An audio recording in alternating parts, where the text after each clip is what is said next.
Upang makarating sa Misty Great Mountain, kinakailangang linisin ng husto ang kaloob-looban ng kalupaan.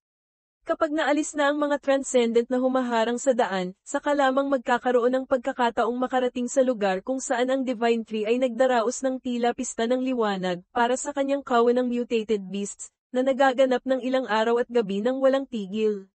Mula sa mga bitak sa kalawakan, ang liwanag ng Ling Power ay hindi tumitigil, patuloy na bumubuhos sa mga halimaw na nagsisikap na iangat ang kanilang sarili sa bagong antas. Kamakailan lamang, ang mga Purple Flame Horses ay nagkaroon ng mga bagong pag-unlad. Ngayon, silipin naman natin ang pamilya ng mga langgam para makita kung kamusta na ang asawa ni Yu Ziyu, si Jin Chanzi. Mula nang magsimula ang Ling Power Tide sa Misty Great Mountain, si Jin Chanzi ay palaging nasa tabi ng mga langgam, hindi umaalis. Sa wakas, nagsimula nang lumitaw ang mga kakaibang ebolusyon. Sa kanyang makintab na gintong ulo, nagsimulang lumitaw ang mga mas mapuputlang marka na parang mga bitak o guhit. Para kay Yu Ziyu, para itong mga bakas ng kidlat na nakamarka roon. Kinailangan pa ang system upang malaman na hindi lamang itong mga pampagandang disenyo, ito pala ang Heavenly Mandate Emperor Ant Bloodline, na nagbibigay kay Jin Chanzi ng walang kapantay na lakas at patuloy na nagpapatibay sa kanyang panlabas na baluti. Ito ay isang napakabihirang uri ng bloodline. Nagulat si Yu Ziyu habang pinagmamasdan ito ng matagal. Hindi niya inaasahan na si Jin Chanzi ay kayang gisingin ang kanyang bloodline ng mag-isa. Tunay ngang isa siyang langgam na may malakas na potensyal, at sa bawat pag-angat ng antas, napakabilis ng kanyang progreso dahil sa kanyang walang kapantay na spiritual power. Ngayon, umabot pa siya sa puntong nagbukas ng bagong bloodline sa kanyang sarili. Sunod, pagdating sa pamilya ng mga langgam, hindi maaaring palampasin ang Ant Queen na naliligo sa 7 kulay na liwanag.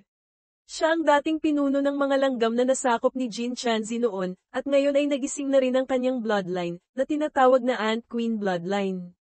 Kahit medyo nakakatakot ang itsura, ang laki niya ay nakakatakot din. Napakalaki ng Ant Queen na ito, mga kaibigan. Ang mga paa niya ay sapat na para isuot sa isang 10 palapag na gusali.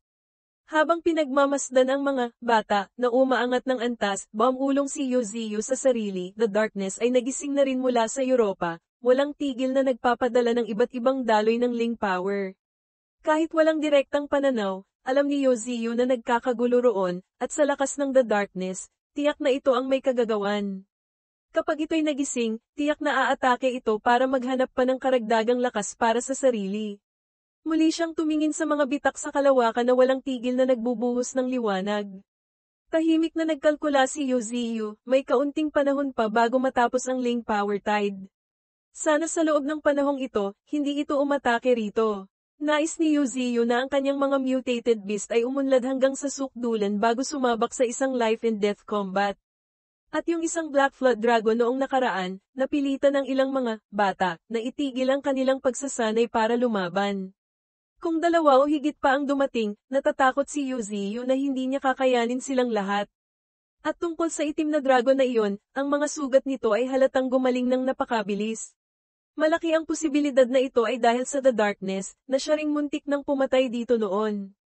Ilang araw matapos mabuhay muli ang The Darkness, tumatawa itong naglakbay patawid sa kalupaan hanggang sa Misty Great Mountain para maghiganti.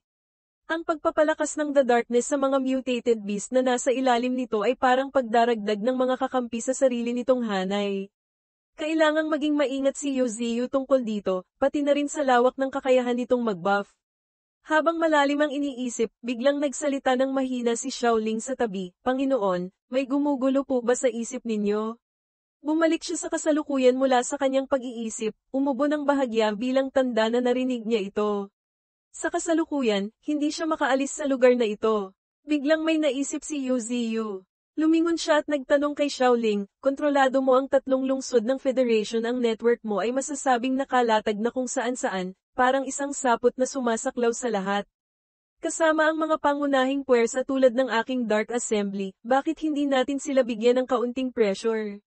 Para mas maraming powerhouses ang lalong lumakas? Noong una, medyo natulala si Xiaoling, puno ng tanong ang isip. Dapat malaman na ang mga transcendent sa Dark Assembly ay may mga pinagmulang hindi katulad ng mga ordinaryong tao. Ang kanilang panimulang punto ay medyo iba na, marami ang ipinanganak na may lakas na. Kaya naman, hindi kailanman naisip ni Xiaoling na pataasin pa ang kanilang kakayahan.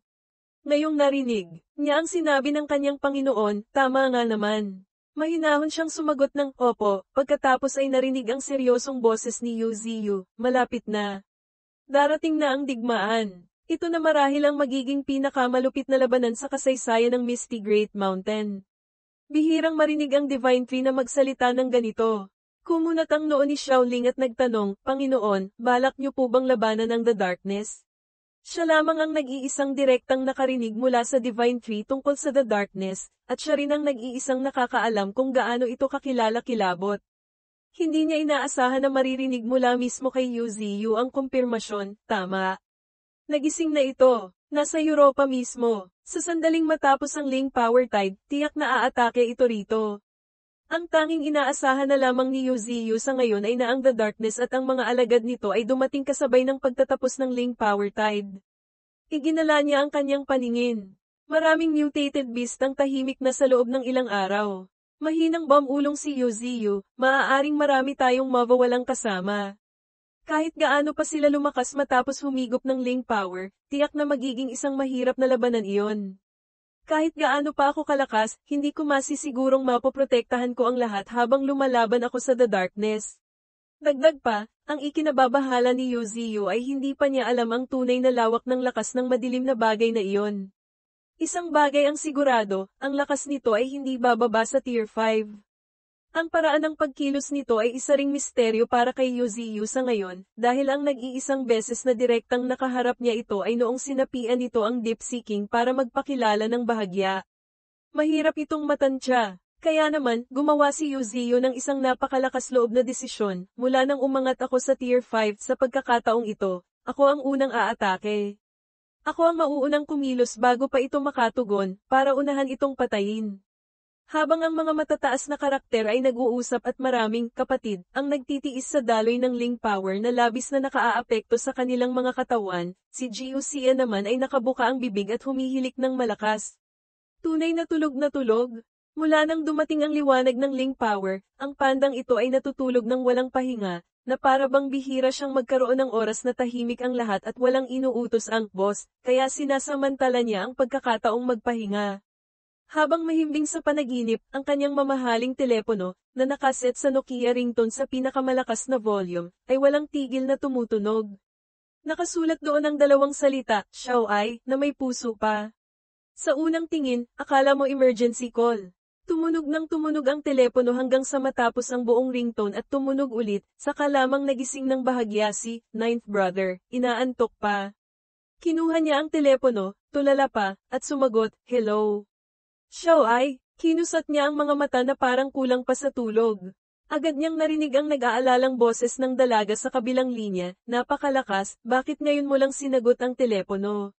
May malaking nangyari. Ang mga Oshang ay nagpakita ulit. Sa sinabi ni Xiaoai, hindi pa niya nababanggit na buong angkan at lahat ng kasamahan ng mga Oshang ang sumugod, hindi lang iisa.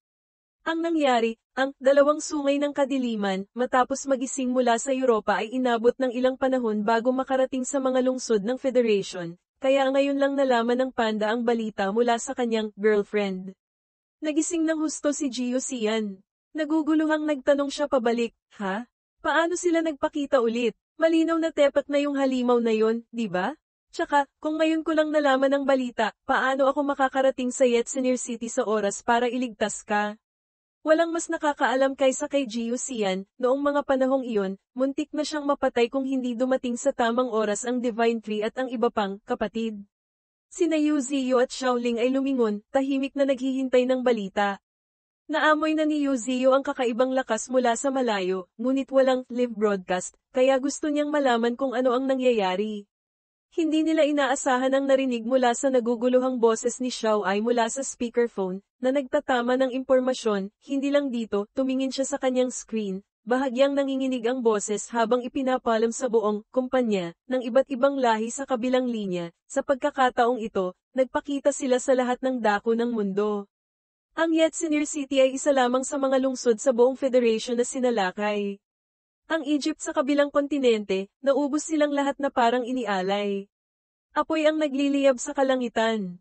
Sa ilalim ng mga paa ng mga osyang, ang natitira na lang ay mga guho. Mukhang walang transcendent doon na may kakayahang lumaban.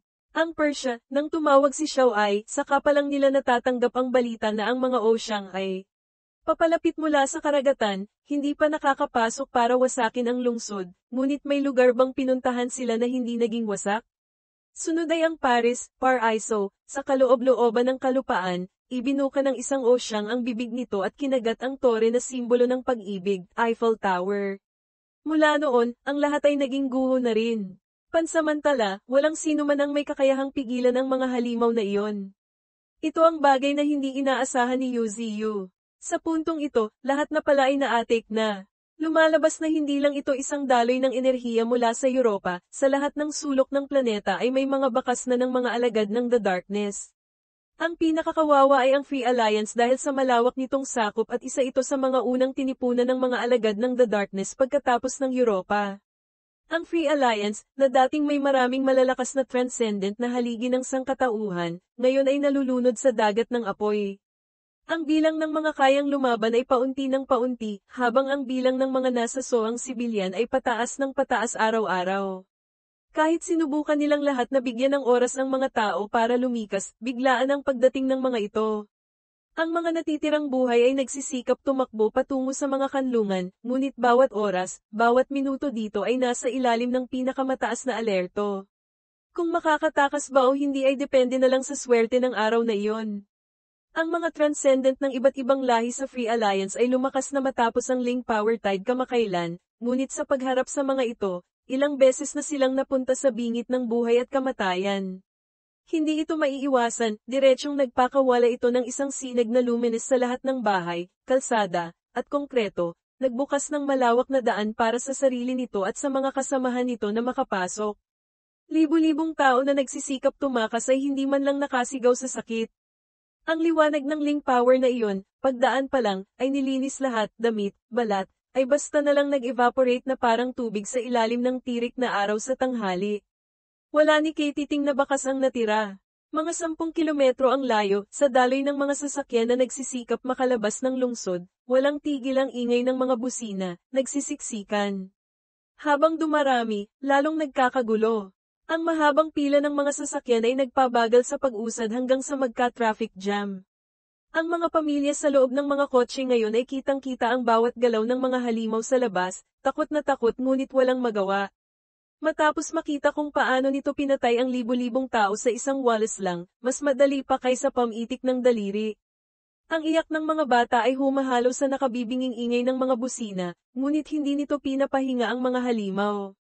Hindi tulad noong nakaraan na umatake ang mga sea beast na mahilig pang maghalughog sa mga tao para humanap ng makakain, sa pagkakataong ito, bawat bukas ng bibig ng isang osyang ay isang malawakang Ling Power attack na direktang tumatama sa kinaroroonan ng mga tao, pinapatay ng maramihan ang mga sawimpalad. Wala man lang silang kakayahang lumaban. Kahit Ling Power, missiles, o laser ang gamitin para lumaban sa gitna ng kaguluhan, kulang na kulang sila sa oras bago sila malinis. Hindi nagtagal, ang Federation of 10 Nations ay dumanas din ng parehong kapalaran. Ang mga yapak ng mga osyang ay nag-iwan ng makapal na alikabok, nasusunog na bahay, at mga patay.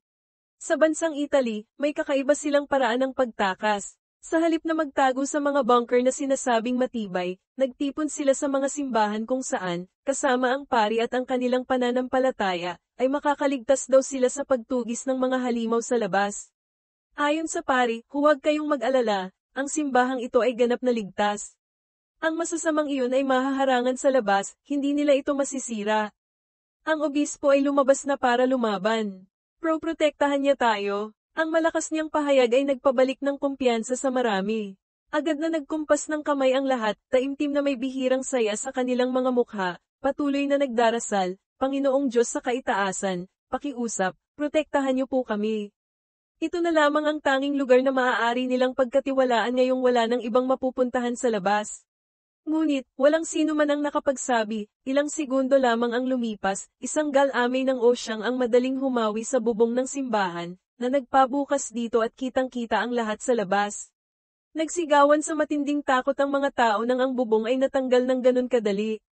Mas lalo silang nagpanik nang makita ang pulang mata ng halimaw na nakatitig sa loob, isa-isa silang tinitingnan. Ang mga nananampalataya ay parang ibinilad at inihain sa plato para sa demonyo, handa ng lapain. Napuno sila ng desperasyon, nagsisigawan, umalis na tayo rito. Ang liwanag mula sa mata ng Osyang ay direktang tumama sa ibaba, tuwang-tuwa na kinukuha ang bawat bakas ng lagim sa mukha ng pari. Itinaas ng pari ang kanyang gintong tungkod patungo sa mga halimaw, sumisigaw para patatagin ang kanyang paniniwala at ng kanyang mga parokyana, masamang nilalang. Mayroon akong proteksyon ng dakilang obispo.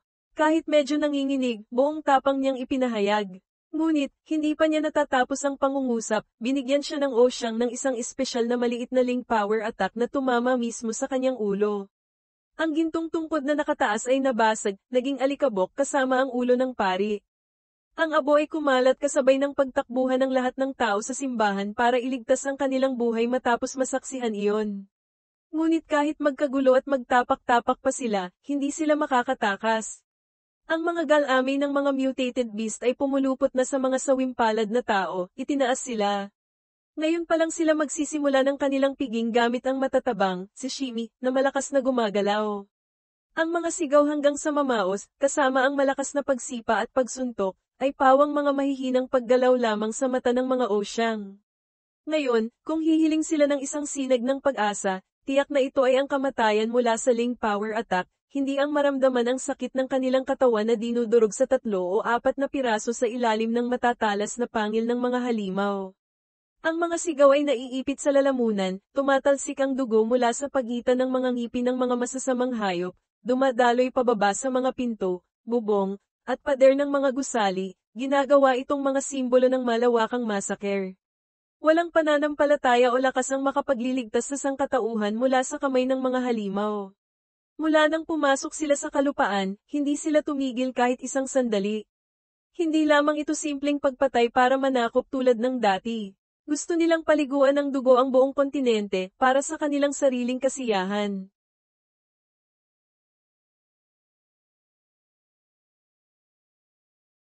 Sa totoo lang, hindi naman sa walang ginagawa ang panig ng sangkatauhan kundi ang maghintay ng kamatayan.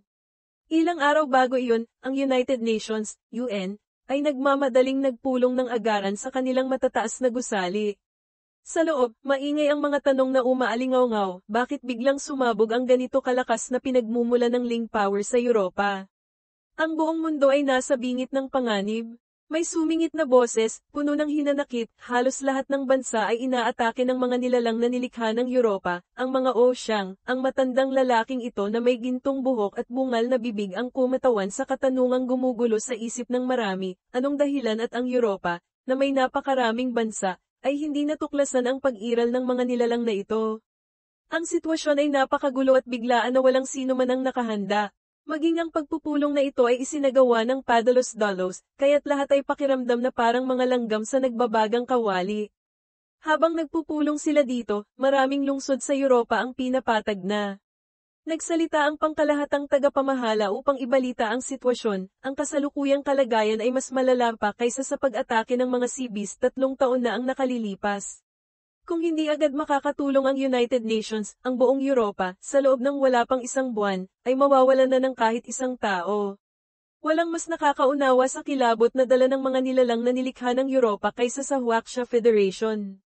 Ang pinuno ng Huaxia Federation na may guhit na uniforme ay biglang naituro at napangalanan, ngunit dahil totoo ang sinasabi, hindi siya umimik, bagkus ay mas naging seryoso pa. Nakaranas na ng pag-atake ang Huaxia Federation noon, 3 taon pa lamang ang nakalipas, paano sila makakabawi? Ibig sabihin ba nito ay aatakehin na naman sila muli? Kung pag-uusapan ang pangyayari noon, kailangang banggitin ang Mutated Beast 3, UZU, bilang pangunahing dahilan kung bakit hindi nalipol ang lahi ng tao. Kaya naman, mas mabigat ang sitwasyon sa Europa, walang Mutated Beast doon na kasing lakas ng Mutated Beast 3. Gulong-gulo na ang pangkalahatang tagapamahala ng UN. Walang sino man o ano man ang nangangahas-hamarang sa mga halimaw na iyon. Ang pag-asa lamang sa lakas ng tao ay hindi sapat. Ilang beses nang nangyari na kapag hindi na kaya ng Huaxia Federation, tumatakas sila para hayaang ang mga mutated beast, mula sa Misty Great Mountain, ang humarap sa panganib. Ang Deep Sea King kamakailan ay isang halimbawa. Mga alagad pa lang na Tier 4, wala nang laban ang mga tao. Kapag hindi agad napuksa sa tamang oras, ang mga osyang ay magbubuo ng mga kakun at manggigitlog, na haantong sa isang wakas na walang sino man ang may gusto. Alam nila iyon, ngunit nasaan ang solusyon? Sa ibaba ng entablado, bulungan ng mga nag-aalalang boses, madaling sabihin, pero ang mga nilalang na nilikha ng Europa ay nagtataglay ng lakas ng Tier 4 Transcendent. Higit pa riyan, batay sa kasalukuyang bilang, mayroong 10 nilalang na nilikha ng Europa, samantalang ang buong sangkatauhan, kapag pinagsama-sama, ay mayroon lamang 5 taong nagtataglay ng lakas ng Tier 4 Transcendent. Nang lahat ay nawalan na ng pag-asa, biglang may nagsalita ng malakas kung ang pagtalo sa mga nilalang na nilikha ng Europa ay maglalagay sa sangkatauhan sa mas mapanganib na sitwasyon, ang pagpilit dito ay isang desisyong kulang sa katalinuhan. Ang kailangan nating gawin ay humanap ng paraan para magpatuloy ang sangkatauhan. Narinig ng pangkalahatang tagapamahala ng UN ang kakaibang ideyang iyon at pinagpawisan ng husto ang ulo, nauutal at hindi makapagsalita, kayo. May sumigaw mula sa ibaba, tinatapos ang usapan, iyon ang mahalaga. Hindi ang pagtalo sa mga nilalang na nilikha ng Europa. Galit na sumigaw ang matandang bungal para ipaalam sa mga duwag na ito, ang mga nilalang na nilikha ng Europa ay mga nilalang na may talino. Sa tingin niyo ba ay magiging tanga sila para mag-iwan ng panganib para sa kanilang sarili? Ito ang panahon para magkaisa, pero naghahanap pa rin kayo ng paraan para protektahan ang inyong sarili. Hindi umimik ang pinuno ng Huaxia Federation, ngunit ang tensyon sa ibaba ay matindi na, nahahati sa dalawang magkaibang pananaw. Ang sigaw ng matandang bungal ay kumakatawan sa lumang pananaw, kung babagsak ang Europa, huwag kayong umasang mabubuhay kayo ng mag-isa.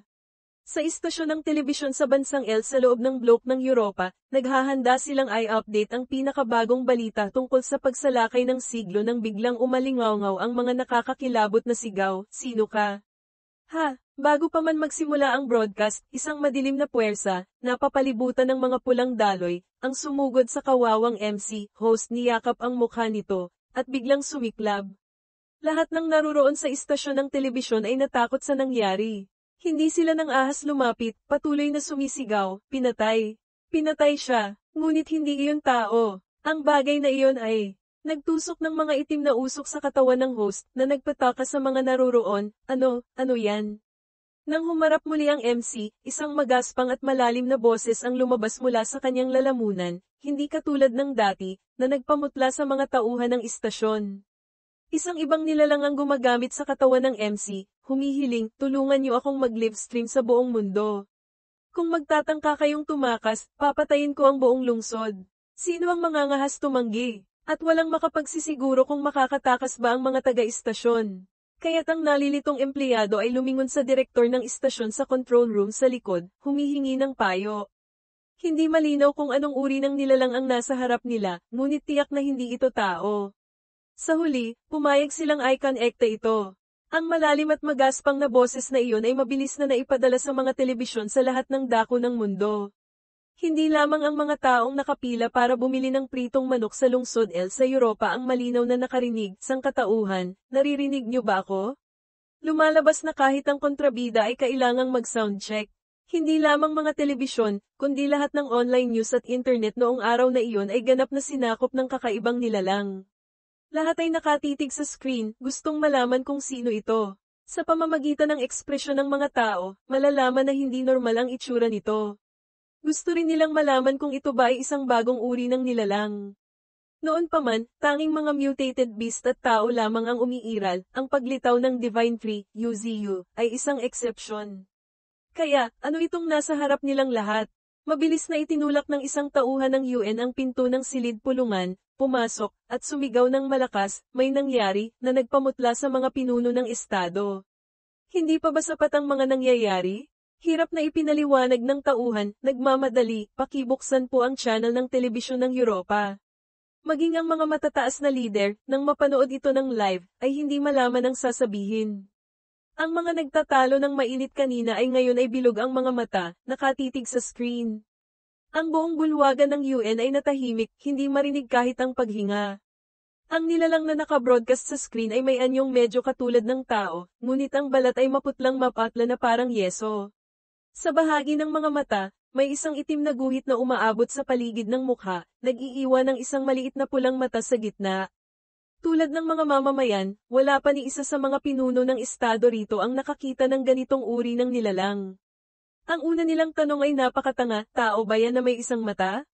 Para ipaliwanag ang kanyang itsura, nagsalita ang nilalang gamit ang malalim na boses, dumiretso sa punto, ang pangalan ko ay The Darkness.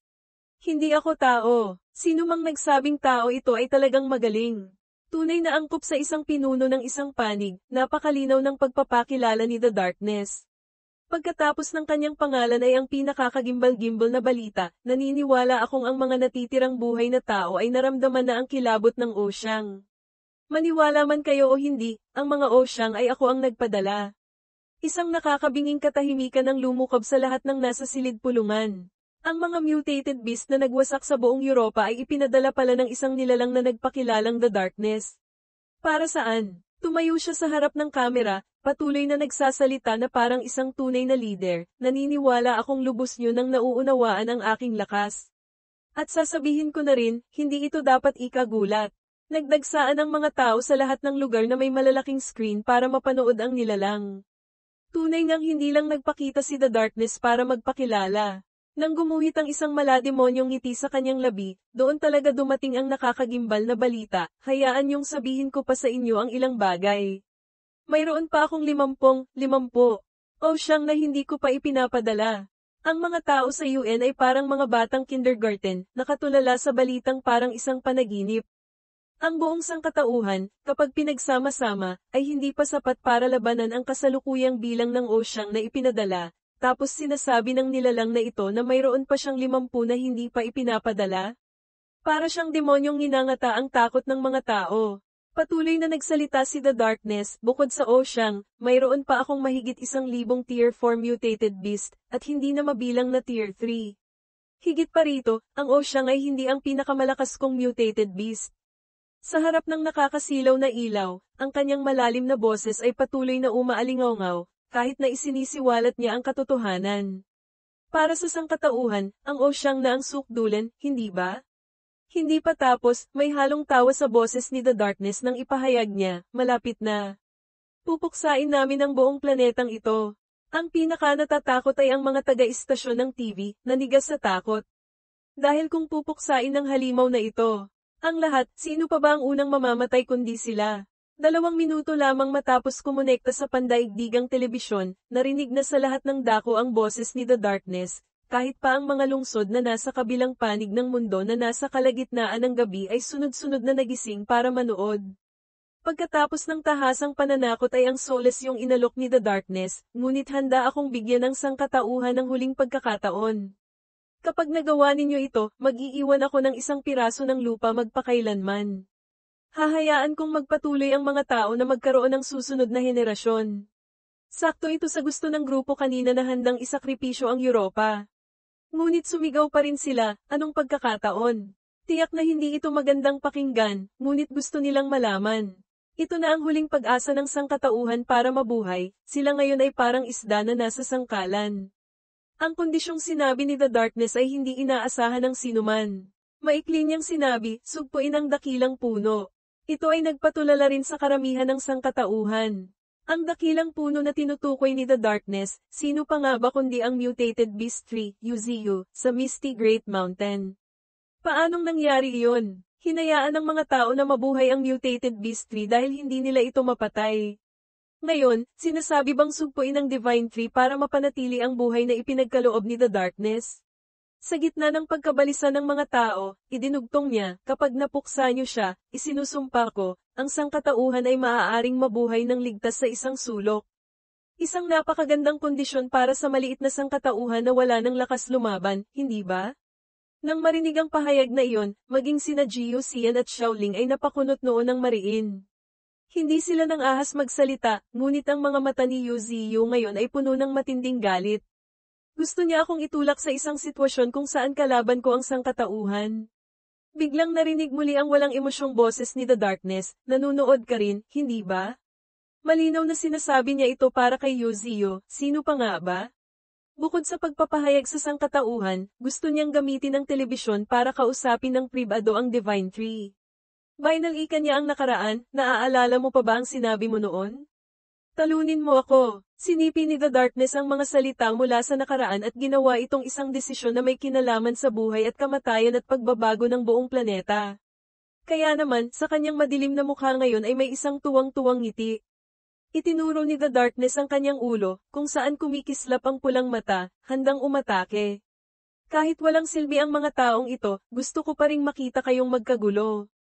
Ang bilang ng mga tao sa UN na naiinis kay The Darkness ay nagsimula ng dumami. Ang pagbibigay ng ganitong pagpipilian sa sangkatauhan ay hindi naiiba sa pagsasabing papatayin niya ang lahat ng tao. TSK, nag-ismed ang matandang bungal. Ang kaligtasan ng sangkatauhan, para sa kanya, ay isang laro lamang. Higit pa nga roon, tumingin siya sa kamera, alam na maririnig ni Yuziyu sa kabilang dulo ang kanyang mapagmahal na pagbati, malapit na. Magkikita rin tayo. Sa oras na yun, pupuksain ko ang lahat ng iyong mga alagad sa harap mismo ng iyong mga mata. Naihatid na ang lahat ng mensahe. Ang katawan ng nilalang na naglalaman ng kaluluwa ni The Darkness ay biglang nagliwanag ng mga sinag ng Ling Power. Nag-iwan siya ng huling salita, nasabi ko na ang lahat ng kailangan kong sabihin. Sa huli, para malaman ninyo na hindi ako nagsisinungaling, ang lungsod na ito, wawasakin ko ito. Sinabi at ginawa. Ang buong anyo ay nagliwanag ng nakakasilaw, na para kang nakatitig ng diretsyo sa araw, nakakabulag. Kawawa naman ang mga kapatid sa istasyon ng telebisyon, sila ang unang na-reincarnate. Walang magawa habang pinapanood ang liwanag na pumapatay sa kanila, tumatagos ng diretsyo, hindi makalaban.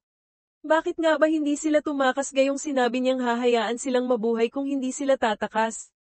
Ang istasyon ng telebisyon ang naging sentro ng pagsabog, na hamangin sa buong lungsod L ng Europa, pinatag ang bawat sulok, ginawang patag na lupa ang lungsod. Ang signal sa malalaking TV ay biglang naputol. Milyon-milyong TV sa buong mundo ang biglang namatay ang signal, hudyat na isang lungsod ang kabubere lamang. Tunay nga, ayon sa impormasyong nakuha ng UN, ilang segundo lamang matapos mawala ang koneksyon, ang lungsod kung nasaan ito ay naging abo na sa isang iglap. Ngunit alam ng pinuno ng Waksha Federation na si The Darkness ay maghihintay ng may kasiyahan. Mananatili siyang buo para panoorin kung ano ang magiging pagpili ng sangkatauhan. Kahit sila mismo ay nasa gitna ng apoy, ang sangkatauhan talaga ang nasa paghihirap ng pagpili. Kahit isugal nila ang kanilang buhay, hindi nila matatalo ang mga alagad ni The Darkness. Ngunit kahit gamitin nila ang lahat ng kanilang lakas para pagtaksila ng Misty Great Mountain, hindi pa rin. Tiyak kung may pag-asa sila. Paano hahayaan ng Divine Tree na pumunta sila roon para putulin siya? Anong landas ang magbubukas para sa sangkatauhan?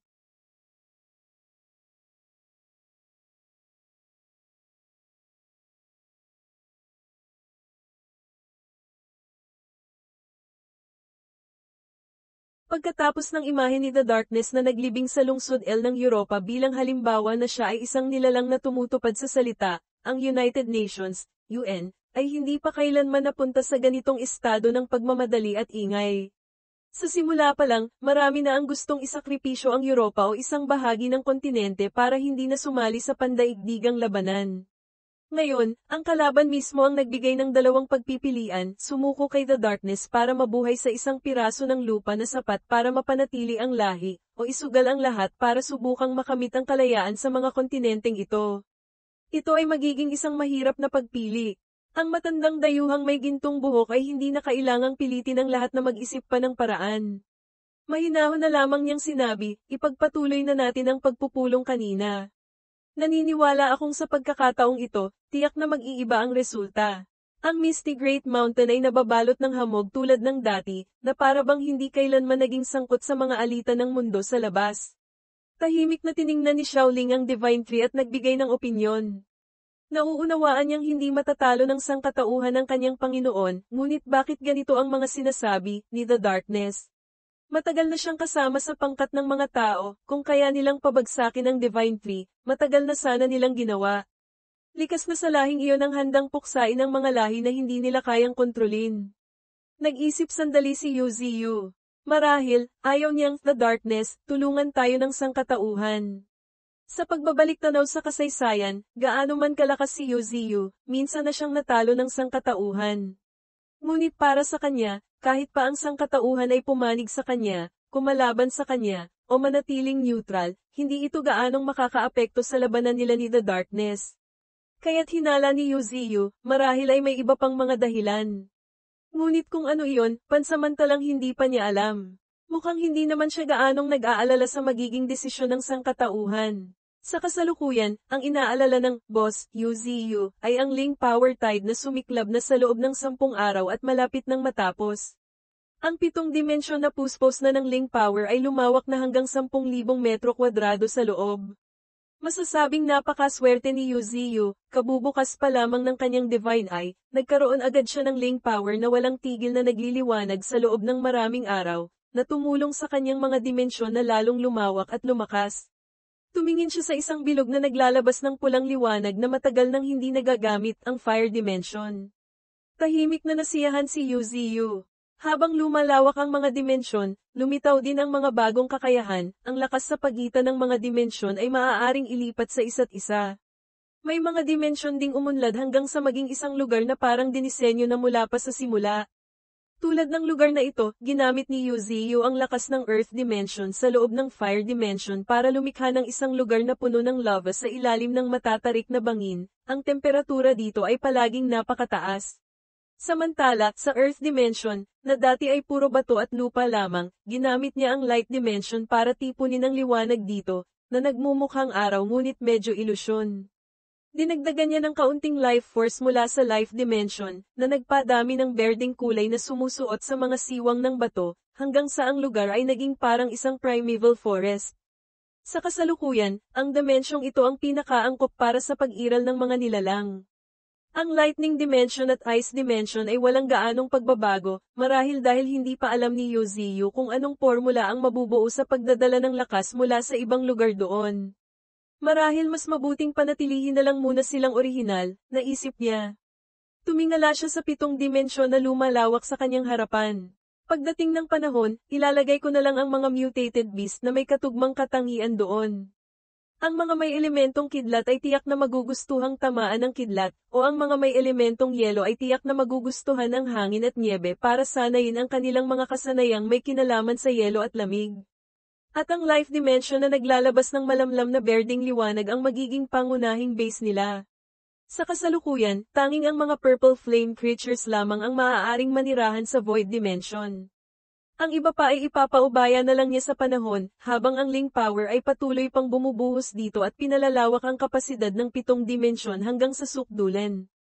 Kaya't ang Misty Great Mountain ay tila bumagal ang takbo, anuman ang gawin, kailangan munang ma-absorb lahat ng Ling Power.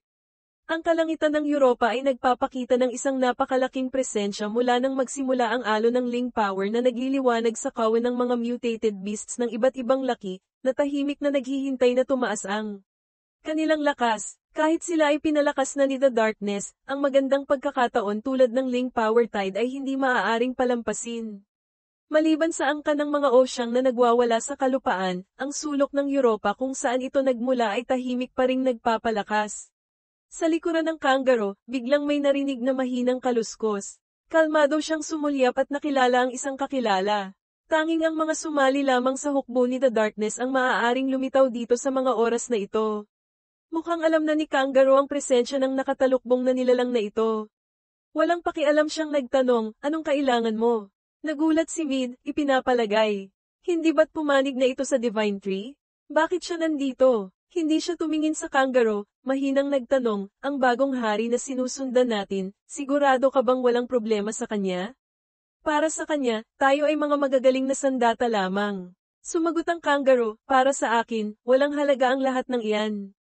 Basta't mabibigyan niya ako ng malaking lakas, kahit sino pa ang maging hari ay pareho lang. Ang kanyang uhaw sa kapangyarihan ay hindi naiiba sa mga mutated beast mula sa Europa, ang kanyang mga pulang mata ay kumikislap, naghihintay sa Ling Power. Kahit makipagtulungan pa sa mga sea beast o makipag-alyansa sa sangkatauhan, pareho lang. Kahit gaano karaming ibang lahi ang lumitaw sa hukbo, ayos lang. Itinaas ng Kangaroo ang kanyang ulo at tinapos ang usapan, ang ating layunin ay hindi magbabago, linisin ang lahat ng hadlang sa ating harapan. Hindi na umimik ang nilalang na nakatalukbong. Sa halip, tinitigan niya ng mariin ang kangaroo, na para bang sinusuri itong muli, na parang nakakakita ng isang ganap na estranghero. Napansin ng kangaroo ang tingin na iyon at mahinang nagtanong, bakit mo ako tinititigan ng ganyan? Magtatanong pa sana siya kung gwapo ba siya o ano, nang tumalikod na ang mutated beast at nagsabing, wala lang. Naisip ko lang na kung ikaw ang dating ikaw, hinding-hindi mo sasabihin ang mga ganyang salita. Talaga ba? Tanong ng kangaroo nang walang interes, ang tingin ay nakatuon pa rin sa harapan, ang anyo ay hindi nagbago. Sa harapan nilang lahat, hindi malaman kung kailan lumitaw si The Darkness, na humihigop ng Ling Power. Malalim na tiningnan ng kangaroo ang kanyang bagong hari at mahinang sumagot, maaari nga. Maaaring nagbago na ang lahat, at maging siya mismo ay nagbago na nang magpasya siyang sumuko kay The Darkness. Biglang, ang maitim na anyo ni The Darkness ay nagliwanag ng isang mahabang pulang guhit, at mula roon ay lumitaw ang isang kakaibang hugis ng mata sa gitna ng kanyang ulo. Matapos ang sandaling katahimikan sa paghigop ng Ling Power, mayroon na siyang sasabihin, ang Ling Power Tide ay magtatapos pagkatapos ng isang linggo. Pagdating ng oras na iyon, hindi na mahalaga kung ano ang magiging resulta sa pagitan ng sangkatauhan at ng mutated beast tree. Nakikinig ng mabuti ang kangaroo, walang pagkamausisa o pagtatanong sa intensyon ng bagong hari. Kahit na binigyan niya ng dalawang pagpipilian ng sangkatauhan noon, bakit ngayon ay hindi na mahalaga kung ano ang pipiliin nila? Ang sagot ay nasa harap na nila, nais ni The Darkness na sila, ang kanyang hukbo, ay linisin ang lahat ng nasa kanilang daraanan kasama niya, alisin ang mga hadlang. At ang kanilang tungkulin ay basta't makaligtas. Hindi umimik ang kangaroo at ang nilalang na nakatalukbong sa tabi niya, ngunit ang mga mutated beast sa likuran ay umungol ng malakas bilang pagsang-ayon. Ang engrandi at nagkakaisang eksena ay ikinasiya ni The Darkness. Mayroon na siyang sariling hukbo, handang lumaban para sa kanyang mga ideal. Ang Tianshan, na napakataas sa gitna ng mga ulap, ano kaya ang plano nito sa digmaang ito? Ang mga paang tulad ng puting jade ay marahang tumapak sa ibabaw ng tubig, halos walang alon na nagawa, hindi tugma sa kanyang malaking katawan. Ang Tianshan ay may maraming bundok na abot langit, ngunit ang lugar kung nasaan si Baiyu ngayon ay hindi ang karaniwan niyang tinitirhan. Dumating siya sa harap ng dalawang nilalang sa isang mataas na bato, tahimik na naghihintay, na para bang alam nilang darating siya.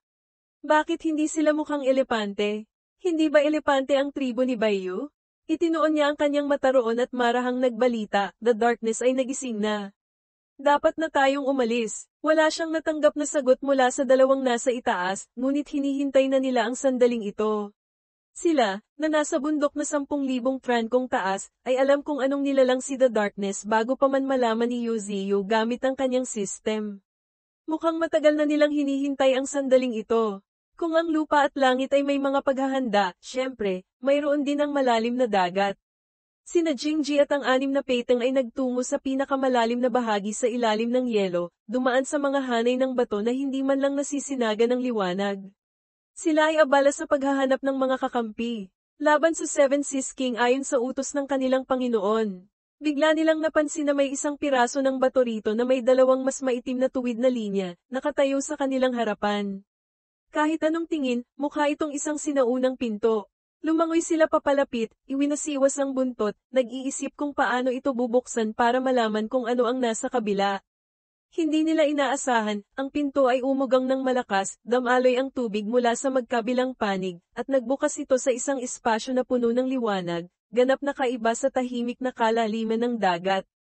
Ang liwanag ay tumama kay Jingji, na nagpadilat sa mga mata ng balyina sa sobrang pagkagulat. Hindi malinaw kung ano ang nakita niya, ngunit nanlaki ang kanyang mga mata at nauutal na nagsalita, hindi matapos ang pangungusap, ito, ano to? Hindi malinaw, tanging isang malabong anyo ang nakikita, parang sikat ng araw na tumatagos sa mga dahon. Ang loob ay malawak, na parang tinatanggap ang pagpasok ni na Jingji. Natuklasan kaya nila ang isang ibang dimensyon? Ang United Nations ay nagpupulong na ng 2 araw at 2 gabi, ngunit wala pa ring napapagpasyahan. Sila ay nasa loob ng matataas na gusali, nagtatalo ng maingay dahil sa magkakaibang pananaw na hindi magtagpo. Ang mga sinabi niya, The Darkness, ay hindi mapagkakatiwalaan. Kung susundin natin siya, mawawala ng 70% ang populasyon ng tao. Anong klaseng pagpili yan? Paano natin matatalo ang mutated beast tree gamit ang ating lakas? Ang pinuno na may guhit na uniforme ay piniling manahimik, nakikinig sa kanilang pagtatalo, dahil maging siya ay puno ng mga iniisip. Ang UN ay parang isang basag na palengke, lahat dahil walang perpektong pagpipilian para sa sangkatauhan. Mula sa pananaw ng tao, alinman sa dalawa ay imposible. Ang pagkakaiba sa lakas ay hindi lamang maipapaliwanag gamit ang mga numero. Muling sinuri ng pinuno ang mga bagay na iyon, tahimik na nag-iisip, ang pinakamahalaga sa ngayon. Para kay The Darkness, kahit palabanan ng sangkatauhan ang mutated Beast Tree, hindi nito mapapahina ng husto ang lakas ng mutated Beast Tree. At mukhang alam niya iyon. Kaya, ano ang layunin niya sa paggawa nito?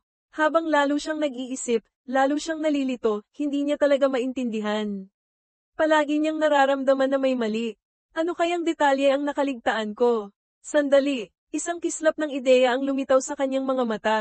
Naisip niya ang isang napakalakas loob na bagay, posible kayang ang pag-iral mismo ng sangkatauhan ay isang banta sa kanya? Biglang, umalingaw-ngaw ang mga sigaw ng takot sa paligid. Ito, ano ito? Agad na napatingala ang pinuno. Nakita niya ang paligid niya, ang hangin ay tila tumigil dahil sa takot. Ang mga mukha ng lahat ay puno ng pag-aalala. Mula nang magpakita si The Darkness sa harap ng sangkatauhan at ipahayag ang kondisyon na labanan ang mutated Beast Tree, ang buong sangkatauhan sa mundo ay tila sumabog. Sa ikatlong araw na iyon, nasaksihan nila ang isang eksena na kahit sa buong buhay nila ay hindi nila pinangarap. Si Yuziyu ay lumitaw sa kanyang anyong taong puno, mismo sa harap ng maraming tao ng United Nations. Ano kaya ang gagawin niya?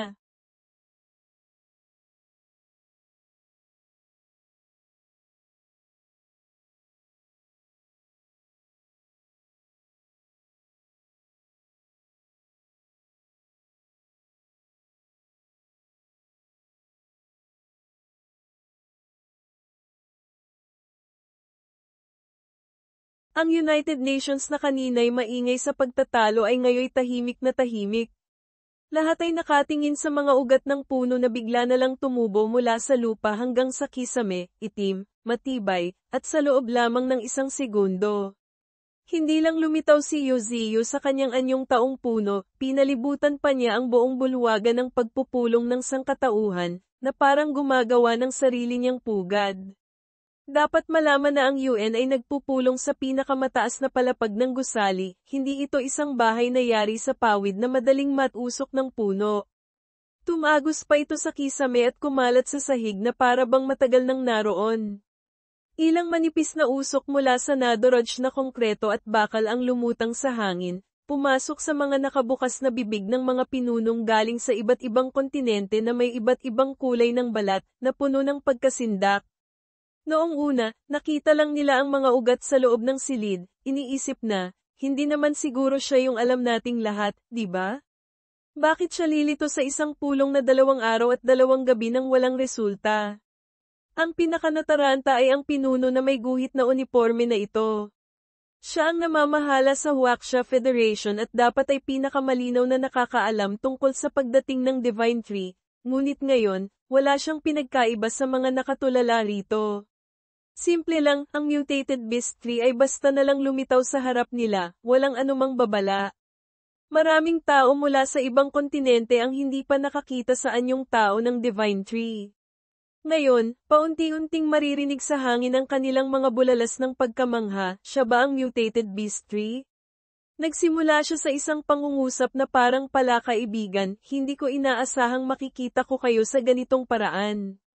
Ang mga salitang iyon pa lang ay nagpatulala na sa kanila, na para bang hindi nila alam na ang mutated Beast Tree ay may kakayahang magsalita tulad nila.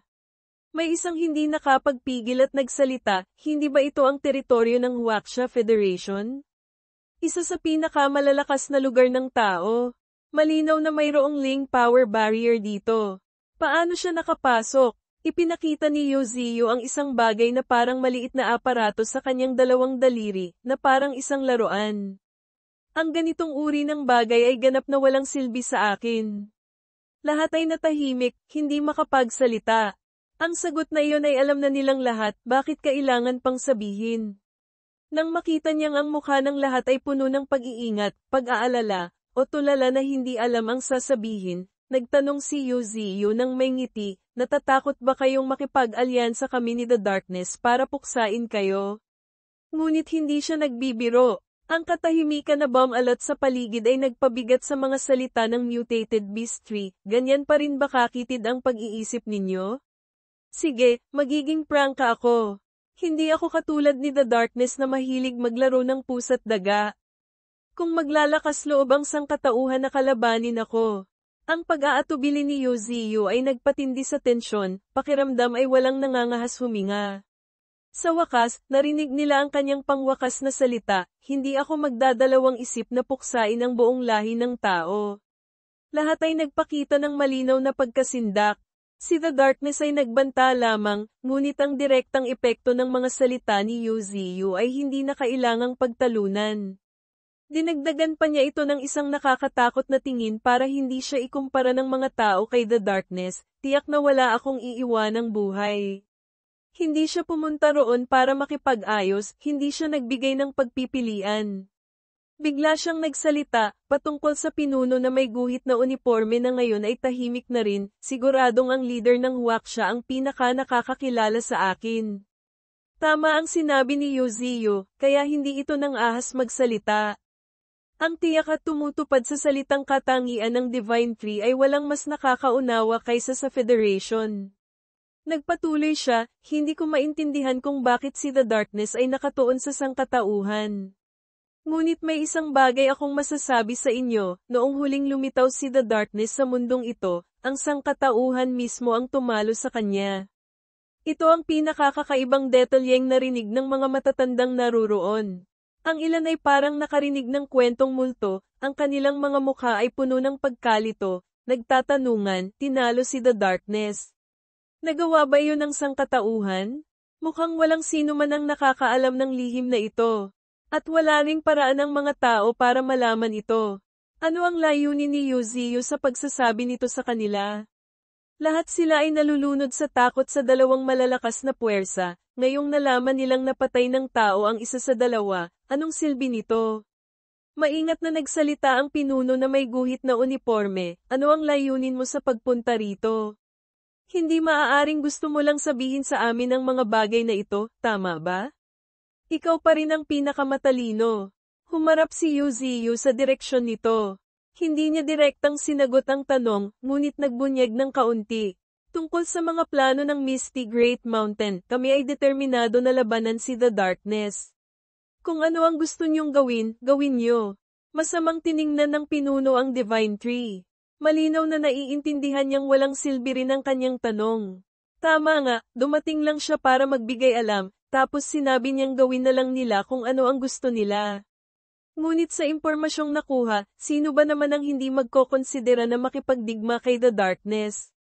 Nang makita ang katahimikan sa silid, nagtanong si Yoziyo, ibig sabihin ba, kung hindi mananalo, hindi nalalaban? Walang sumagot. Mukhang medyo nagmamadali siya, hindi niya inaasahan na ganito pala kaduwag ang mga ito. Kaya inulit niya, nasabi ko na lahat. Kung makikipag-alyansa kayo kay The Darkness o papanig sa akin, kayo mismo ang pipili. Siya ang nagsabi niyan, pero alam na ninyo kung kanino dapat pumanig, di ba? Pagkatapos magsalita, tulad ng bigla ang paglitaw ng Divine Tree, ang kanyang mga itim na ugat ay mabilis na umurong pabalik sa malalaking butas sa konkretong kisame, na parang tubig na umaagos sa imburnal. Sa isang iglap, wala nang anino ng Divine Tree. Ngunit napakang-grande ng kanyang paglitaw at pag-alis, nag-iwan pa ng isang malalim na butas na umuusok sa harap ng mga pandaigdigang delegado. Ngayon lang medyo nabawasan ang tensyon ng pinuno na may guhit na uniforme. Ngunit alam niyang ang alyansang ito na watak-watak at magkakaiba ng pananaw ay malamang magpupulong pa ng 2 o 3 araw para magpatuloy sa paghahanap ng solusyon. Pagkatapos ng kanyang hindi bayad na talumpati sa UN, bumalik si Yoziyo sa kanyang Misty Great Mountain. Ang pinagmumula ng Ling Power ay malapit nang maubos, kasabay ng tanawin sa gabi na ilinaw na. Tahimik siyang nagmuni-muni. Tapos na ang usapin sa panig ng tao. Kahit maikli iyon at hindi pa niya narinig ang resulta, kailangan iyong gawin para makita at marinig nila mismo at makagawa ng makatwirang pagpili. Ang natitira na lang na gagawin ni Yoziyo ngayon ay maghintay na ma-absorb ng lahat ang Ling Power mula sa Ling Power Tide. Ngayon, may isang napakahalagang bagay na dapat pag-isipan, ang distansya mula rito hanggang doon, Europa. Kahit pa may kakayahan siyang gumalaw ng napakabilis, aabutin pa rin ng 10-10 araw, kahit pa gamitin niya ang buong lakas at mag-focus lamang sa paglalakbay. Hindi makaisip ng solusyon, kailangan ni Yuzio ng oras para pag-isipan pa ito. Bigla, ang espasyo ay dumausdos na parang nasa isang high-speed elevator pababa. Natuklasan ni Yuzio na hinihila siya pabalik sa kanyang consciousness space, kung saan madalas siyang nakikipag-usap sa system. Tumingin siya sa paligid, nagtataka, bakit mo ako tinawag ulit dito? Tunay nga, sa harap niya ay ang pamilyar na asul na screen na may dalawang salitang, system. Hinihintay siya nito para kausapin. Mula sa kabilang panig, narinig ang sagot, mukhang handa ka ng labanan si The Darkness. Tumingin siya sa system screen sa itaas, mabagal at maingat na sumagot, kung sasabihin kong hindi, maniniwala ka ba? Sa isip ni Yuzio, napakarami pang katanungan na hindi pa niya alam kung paano lulutasin, maraming bagay na dapat alalahanin sa likod ng pansamantalang kapayapaan ng Misty Great Mountain. Tumingala siya sa system screen, nagsalita, may isang tanong pa akong hindi na itatanong. Hindi na niya hinintay kung papayag itong makinig o hindi, nagtanong na siya agad, kung matatalo ako, anong mangyayari sa mundong ito? Hindi niya inaasahan, may handa ng sagot, mabilis itong sumagot, ang mundong ito ay magiging isang patay na bituin dahil sa pagtataboy sa pagitan ng mga buhay na nilalang at ng necrotic spirit power. Ang resulta ay ordinaryo lang, walang masyadong kakaiba. Nagtanong ulit si Yuzio, mula pa sa simula, wala na talagang intensyon si The Darkness na hayaang mabuhay ang ibang mga nilalang. Kung gayon, kung magiging patay na bituin ito, makakaligtas pa rin ba siya? Sumagot ang system, hindi. Siyempre, maghahanap na naman siya ng bagong planeta. Ang necrotic spirit power ay hindi mabubuhay sa isang patay na bituin. Napakakaiba. Sa lugar kung saan siya nabubuhay, pinupuksa niya ito para gawing patay na lupain para lang masiyahan. Bakit may ganitong kakaibang lahi? Bigla, ipinaalam ng system kay Yuzio na ito mismo ang Sam Iris sa Mars. Nagbigay ito ng ilang segundo, ang planetang iyon na napakalapit sa mundong ito, bilang patunay ng huling matagumpay na pagpuksa nito ng buhay. Ang pagkabaog ng Mars ay hindi na kailangang pagtalunan. Tahimik na pinag-isipan ni Yuzio iyon sandali, tapos ay nagtanong ng iba, kung gayon, kung mananalo ako. Nang sabihin niya ito, naisip niyang magiging mahirap pakinggan ang sagot. Tunay nga, nakakagulat ang sinabi nito, ang Ling Power ay maglalaho sa mundong ito. Ikaw ay magiging isang ordinaryong puno. Agad na napuno ng galit, kinwestiyon niya ang system, kung ano man ang gawin ko ay mamamatay din pala ako, bakit pa ako? Lalaban? Ang sitwasyon niya ngayon ay mas malala pa kaysa sa sangkatauhan na nahaharap sa mga pagpipilian. Ang maging isang puno na walang malay at walang pag-iisip ay parang sinabi na ring tepat na siya. Pagkatapos itanong iyon, inis siyang tumingala at nagtanong sa system, noon, sinabi mong mawawala sa akin ang lahat. Sino ka ba talaga? Ilang beses na kayang naitanong ni Yuzio ito. Ngunit ano bang maitutulong kung malaman niya kung sino ang system, gayong dalawa lang ang pagpipilian niya, una, walang gawin at mamatay, pangalawa, gawin ang lahat tapos mamatay pa rin. Hindi sumagot ang system, na lalong nagpainit sa ulo ni Yuzio. Inulit niya, bawat pantig, sino? Ka, ba, talaga? Ang karaniwang pa-suspense na sagot ng system, pagdating ng tamang panahon, syempre, sasabihin ko sa iyo. Nakakatawa, sambat ni Yuzio. Anong panahon? Kung hindi ngayon ang panahong iyon, kailan pa? Dahil doon, ipinakita niya agad ang kanyang galit, walang pagtatago. Tigilan mo na ang kalokohan. Sa tingin mo ba mabubuhay pa ako hanggang doon? Sa tuwing nagagalit si Yuzio, medyo humahaba ang sinasabi ng system. Pahiwatig nitong sinabi, hindi naman sa walang pagkakataon, ngunit sa isang iglap lamang. Peste, habang tumatagal, lalong nagiging mausisa ang tao. Iyon ang pinakakailangang malaman. Sabihin mo na, hindi na makapagpigil, sumigaw ang Divine Tree, anong pagkakataon? Sabihin mo na, bawat salita ay tila nagpipiga sa system. Nag-aatubili itong sumagot, hindi ko masasabi. Ang lahat ay nakasalalay sa iyo. Kung gayon, bakit pa ako dinala rito? Wala namang naitulong. Para lang sabihin sa akin na kahit anong mangyari, mamamatay din ako. Galit na umungol si Yuziyu, bakit mo ako tinawag dito kung wala ka namang masasabi? May sakit ka ba? Ang rurok ng galit ni Yuziyu ay nang matuklasan niyang ang kanyang kamalayan ay nakabalik na sa mundo sa labas. Sa harap niya ay ang pamilyar na tanawin ng Misty Great Mountain, hindi na sa loob ng consciousness space. Muli na namang itinulak palabas dahil ayaw sagutin ng system ang mga gusto niyang malaman. Ang tanawin sa labas ay ganoon pa rin, hindi niya alam kung gaano siya katagal na lumubog sa kanyang kamalayan. Ang usapang iyon ay hindi nagpasaya sa kanya. Sa gitna ng kanyang pagkalito, lalo lang nadagdagan ang gumugulo sa isip niya.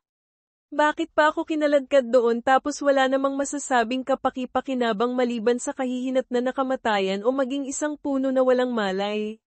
Sinasabing system siya nakasama ko mula pa nang dumating ako rito, pero kapag may kailangang linawin, tikom ang bibig. Lintik talaga. Minura niya ito sa labas, tapos ay minura ulit sa loob ng isip. Kung ayaw mong sabihin, sige. Hahanapin ko ang sagot ng mag-isa. Parang batang nagtatampo, ngunit iyon ang totoo. Naramdaman ni Yuziyu na hindi siya maaaring umasa sa system, kailangan niyang umasa sa sarili niyang kakayahan.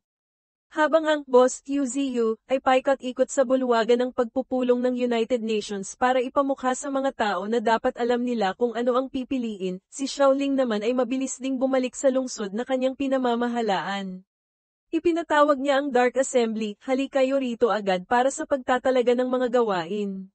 Sa dinami-dami ng pangalan, iyon pa ang napili, kapangalan pa ng pinakamalaking kaaway ng kanyang boss, Yuziyu, tahimik niyang pinagmasdan ang kanyang mga nasasakupan sa ibaba na unti-unting lumalabas mula sa dilim. Nangunguna si Jen Mangka na may tatak niyang ngiting mapanukso. Nasa magkabilang panig niya ang mga may pulang at gintong buhok, mga pangunahing miyembro ng Dark Assembly na naroon na mula pa sa simula. Sila ay mga taong one of a kind sa mundong ito. Kumunat ang noo ni Xiaoling, na nagsasabi ng maraming bagay ng walang salita. Ngumiti siya bilang pagbati, mukhang kumpleto na kayong lahat. Ang tatlong lungsod na kontrolado niya ay itinuturing na teritoryo ni Yuziyu. Tiyak na magiging napakaabala sila sa paghahanda para sa paparating na panahon ng digmaan. Sa panig naman ng Chanjiao Council ng mga Transcendent, hindi rin gaanong naiiba ang sitwasyon. Lahat ay may mga mukhang parang dadalo sa sarili nilang libing. Ang kalbong lalaki, marahil ang pinuno ng Chanjiao, ay tumayo sa harap ng libu-libong Transcendent na mabilisang ipinatawag, malakas na nagpahayag, sa pagkakataong ito, tanging mga miyembro mula Tier 3 Transcendent pataas lamang ang kinakailangang sumali sa pagpuksa sa kaaway. Alam nilang kahit pagsamasamahin pa ang buong puwersa ng sangkatauhan, 5 lamang ang Tier 4, rank BN, ngunit ang pagtawag sa mga may mas mababang lakas ay parang pagbebenta na rin ng kanilang buhay sa mga mutated beast. Sumigaw siya ng malakas, ang iba, ihanda ninyong mabuti ang depensa ng lungsod. Narinig niyo ba? Ang lahat ng tao sa ibaba ay sabay-sabay na sumagot ng isang malakas at malinaw na, opo. Mula nang may broadcast ng live ang imahe ni The Darkness, kahit hindi na magsalita ang gobyerno, alam na ng mga Transcendent na ang sangkatauhan ay nasa bingit ng kamatayan. Bigla, sa dugo ng bawat isa ay kumulo ang determinasyong panatilihin ang anumang maaaring mailigtas para sa lahi ng tao. Kahit saan ay umalingaw-ngaw ang mga salitang naghihikayat na lumaban. Hindi rin naiiba ang sitwasyon sa Iron Knights ng Federation. Nangunguna ang lalaking nakasuot ng gintong metal na maskara, malakas na nagsabi, nauunawaan kong lahat kayo ay dumaan na sa maraming pagsubok ng buhay at kamatayan para makarating dito. Ngunit ang sitwasyon ngayon ay ganap na kaiba sa dati. Ito ay isang operasyong nangangailangan ng kooperasyon. Kahit kailangan pang isakripisyo ang inyong buhay, kailangan ninyong tuparin ang misyon. Lahat ng Transcendent na naroroon ay sumigaw ng opo ng buong tapang. Sa totoo lang, wala na silang ibang pagpipilian kundi ang lumaban ng buong lakas. Mula sa itaas hanggang sa ibaba, hindi pa kailanman nagkaisa ang mga tao tulad ngayon. Maging ang mga puwersang dati hiwalay dahil hindi makontrol ng gobyerno ay kusa ng tumayo para protektahan ang kanilang teritoryo at mga tao. Bawat isa ay may kanya-kanyang layunin sa pakikipaglaban, may mga lumalaban para sa pagkakataong mabuhay, mayroon ding naniniwala na ang labanang ito ay para sa karangalan. Ang grupo ng Iron Knights ay handa nang umalis. Sa isang batuhan malapit sa kanilang kampo, may isang pamilyar na anyo ng mutated beast na tahimik na nakatingin sa direksyon ng malayong Misty Great Mountain. Siya ang kapatid ni Jiu Xian. Mukha lang siyang siga, ngunit ang mga salita sa likod ng kanyang ngiting mapanukso ay dalawang salitang puno ng pagmamahal sa kapatid, munting kapatid. Ang nakababatang panda ay nagsisilbi para sa Misty Great Mountain, habang siya naman ay ang pinuno ng Iron Knights. Hanggang sa matapos ang digmaan, hindi sila magkakaroon ng pagkakataong magkita muli. Tanging may pagdarasal na lamang niya na ang kanyang kapatid ay ligtas at walang mangyaring masama. Ang maraming panalangin sa loob ng ilang araw ay naging abo na at tinangay na ng hangin. 4 na araw na lamang ang natitira bago matapos ang Ling Power Tide, ngunit nagsimula na ang sangkatauhan ng digmaan. Sa wakas, nagkaisa ang United Nations na sama-samang labanan at sugpuin si The Darkness, sa halip na sugpuin ang Mutated Beast Tree. Dahil sa matinding paglaban ng mga tao, lalong nalubog sa pagkawasak ang mga lungsod. Ang Federation of the Nations, na dating isa sa mga nangunguna sa arkitektura at teknolohiya, ngayon ay maririnig ang lag-itik ng mga putol na kawad ng kuryente sa gitna ng malungkot na tanawin. Walang makitang tao, ngunit may isang bangkay ng kamag-anak ng Oshang na may malaking butas sa gitna ng dibdib. Sinasabing wala pang 10 Tier 4 Transcendent ang sangkatauhan, ngunit kung magsisikap sila ng husto, kaya pa rin nilang pumatay ng isa. Ginamit nila itong motibasyon para sumulong. Isang anyong nakaputi, ang lumitaw sa lungsod, napakapansin-pansin. Ang obispo mula sa kung saang panig ng mundo ay pinagmasdan ang lungsod na puno ng abo sa buong Hapon, ninamnam ang bihirang katahimikan pagkatapos ng sunod-sunod na araw ng patayan. Mula sa likuran, isang nasasakupang nakaputi ang nag-aalangang lumapit. Sa wakas, natapos na rin. Ang lakas ng dakilang obispo ay tunay na napakalakas. Bata pa siya ngunit iginagalang na ng mga tao. Gayunpaman, hindi ito ang oras para magpurihan. Tumingin siya sa likuran, nais malaman ng dakilang obispo kung ano na ang bilang ng mga nasawi. Mayroon pa silang mahabang laban na haharapin, ang pagpatay sa isang Oshang ay halos walang kabuluhan. Habang ang panig ng tao ay nasa matinding pagkalugmok, lumungkot ang nasasakupan ng mag-ulat, sa 300 kataong ipinadala, 8 na lamang ang natitira. Ang anyo ng dakilang obispo sa harapan ay tila napakalayo. Tumingin siya sa papalubog na araw sa malayo at nag-utos, tipunin agad ang puwersa. Kahit alam niyang kakaunti na lamang ang natitirang tauhan para lumaban, ang mga mata ng dakilang obispo ay nagsasabi ng lahat, ang bagong labanan ay malapit nang magsimula. Wala na silang atrasan. Sa Huaxia Federation, sa Steel City, pagsapit ng gabi, umalingaw-ngaw ang mga malalakas na ugong at kalansing ng milyon-milyong piraso ng metal na inaangat sa hangin. Nagtitipon para bumuo ng isang dambuhalang masa na kasing taas ng 3 o 4 na palapag na gusali. Patuloy itong nagtipon na para bang gustong higupin ang lahat ng metal sa lungsod, dahil ang bagay na kailangan itong balutin ay mas malaki kaysa sa karaniwan. Isang malaking itim na butas sa gitna ng bante ng metal ang naglantad sa pulang mata na katangian ng angka ng Oshang. Nakapasok na ito sa Huaxia Federation, at ngayon ay nakakulong sa loob ng metal na globo ni War. Dati, nang labanan niya ang Deep Sea King, siya ay isa lamang Tier 3 Transcendent na walang kakayahang pumihil. Ngayon, malaki na ang pinagbago ng sitwasyon. Tumingala siya sa mutated beast na walang matatakasan. Tahimik na napabuntong hininga si War, kung hindi dahil sa Ling Power Tide na ito na nagpataas ng lakas, hindi ko talaga alam kung paano lalabanan ang Oshang na ito. Kahit wasak, may nakikita pa ring liwanag sa dulo ng lagusan ang Huaxia Federation. Ngunit ang Australia, kung saan nagsimula ang labanan, ay talagang wala ng pag-asa. Hindi ito kasing tindi ng pagkawasak ng ibang mga lungsod sa ibang kontinente dahil sinalakay ito ng kawan ng mutated beast nang hindi sila handa, parang paghihintay na lang ng kamatayan. Mula nang lumitaw si The Darkness, 14 na bansa sa Australia ang nawasak sa iba't ibang antas, ngunit lahat ay may iisang pagkakatulad, sa kasalukuyan, lahat ng bansa ay nasa estado na ng kawalan ng gobyerno. Walang namamahala, nagkakagulo ang mga tao, hindi makadepensa, hindi makaatake. Ang Australia ay hindi naiiba sa impyerno sa lupa. Ang bilang ng mga namatay ay umabot na sa 30 milyon. Ang mga bangkay ay nagtambakan na hanggang sa hindi na ito pinapansin ng mga mababangis na hayop.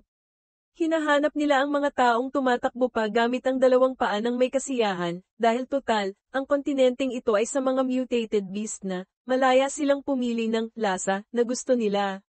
Ang mga ordinaryong mamamayan ay walang magawa kundi tumakbo ng walang pag-asa. Lahat ay desperadong naghahanap ng matatakasan ngunit wala. Sa mga kalye, umalingaw-ngaw ang pinaghalong iyak at sigaw, huwag. Huwag mo akong kainin. Ngunit hindi nila mapigilan ang nakamamatay na kagat mula sa mga hayop.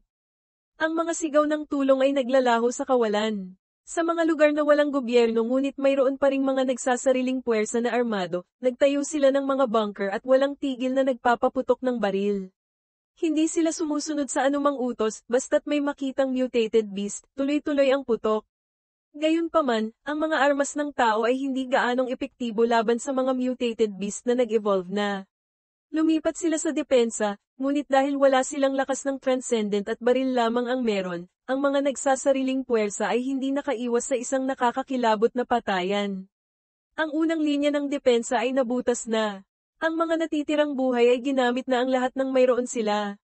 May isang nagpasa ng bazooka, baroka, sa balikat, nagpaputok, at sumigaw ng puno ng puot, pumunta kayo sa impyerno, mga lintik kayo. Kailangan ng ganito kabigat na armas para makasakit sa mga mutated beast. Tinamaan sila, bamuka ang bibig at umungol ng malakas, na parang isang magandang senyales para sa binatang mabilis na ibinaba ang baril para tingnan kung tapos na ba. Ang saya ay hindi tumagal ng 2 segundo, ang mutated beast na tinamaan ng kanyan ay sumugod at kinagat ang kanyang katawan. Ang pagkakasugat ay lalo lamang itong ginagalit. Sa totoo lang, walang baril ang makakalutas nito, kahit pa ang mga ito ay hindi mga mataas na antas na mutated beast.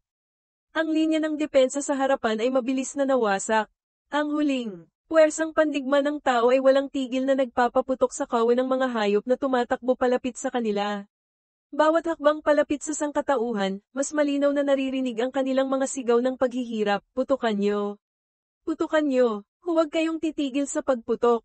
Sunod-sunod ang pagpapakawala ng mga mortar, ngunit hindi nila inaasahan na sa kalangitan ay mayroon ding mga mutated beast reinforcements. Ang mga kuko ng mga may balahibong nilalang na kasing laki ng isang matandang tao ay lumusot sa mga bala at damagit ng ilang tao sa ibaba. Nagpupumiglas sila sa mga paa ng mga hayop, na parang mga bulate na handa ng katayin.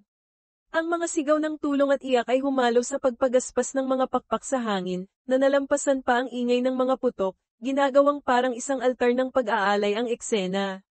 Mas mabuti pang lapain agad ng mga ibon kaysa ang huling imahe bago mamatay ay ang bibig na nakanganga, puno ng pagnanasa. Ang mga sigaw ng paghingi ng tulong ay biglang natigil ng damagit ng mabilis ang tuka. Ang mga ito ay hindi rin naiiba sa mga mutated beast sa lupa, tuwang-tuwa silang tikman ang mga tao. Sa mas malalim na bahagi ng kontinente, kung saan ang mga tao ay nakapag-organisa muli ng hukbo at gumagamit ng mas mabibigat na armas tulad ng mga tangke para paputukan ang mga ibong lumilipad sa langit, ang mga dekalidad na bala na ito ay talagang may sapat na lakas para patayin sila. Alinmang tinamaan ng husto ay nagiging letsyon na ibon na lang. Ngunit saan kukuha ng maraming tangke? Ang mga lugar na may ganitong hukbo ay nakakatagal ng kaunti pa. Sa pangkalahatan, ang buong teritoryo ay puno ng makapal na alikabok, nagpapakita ng pagkawasak. Ang mga bahay na magkakatabi ay tumatakip sa pasukan ng mga matibay na kanlungan. Ang oras sa loob nito ay tila tumigil, hindi alam kung gaano nakatagal ang lumipas. Kakaunti na lamang ang mga ilaw na gumagana, sapat lang para makita ang mga mukha ng mga taong puno ng pag-aalala, nagsisiksikan sa maliliit na grupo. Lahat sila ay nagtatanong sa sarili, bakit biglang tumahimik ang mga ugong ng bomba at sigawan? Napuksa na kaya ng militar ang mga mutated beast? Ang tensyon ay gumagapang sa bawat hininga na pumapasok sa baga. Lahat ay umaasang makalabas na rito, makalanghap ng sariwang hangin. Bigla, ang malaking metal na pinto ng kanlungan ay tinamaan ng kung ano, gumawa ng isang malakas na tunog, na parang yamupi pa ito paloob. Lahat ay nagpakita ng matinding pagkatakot. Hindi kayang gawin ng tao ang ganito sa pinto na ito. Walang nagsasalita, ngunit alam nilang lahat kung ano ang naghihintay sa kanila sa likod ng pinto. Nagsiksikan ang mga tao, hindi na makaurong pa nang ang pinto ay sinipa paloob. Ang sinumang nadaganan ng pinto at namatay ay maaaring maswerte pa nga sa mga oras na ito, dahil nabigyan sila ng agarang kamatayan. Ang liwanag mula sa labas ay pumasok, kasama ang 2 malalaking itim na anino, na nagpatigil sa paghinga ng lahat, parang mga isda sa lambat. Humihingal ang mga mutated beast, tinitingnan sila ng may pagnanasa, tuwang-tuwang ngumingisi nang marinig ang mga mahihinang ungol ng kawalan ng pag-asa mula sa loob. Sa ibang kanlungan, sa lugar na kada rating lang ng mga mutated beast, may mga nakaligtas pa. Ngunit gaano na sila katagal doon? Hindi alam. Ang kanilang pag-iisip ay nagsisimula ng bumigay, at palaging may pakiramdam ng pagkabalisa, gustong malaman kung ano ang nangyayari sa labas.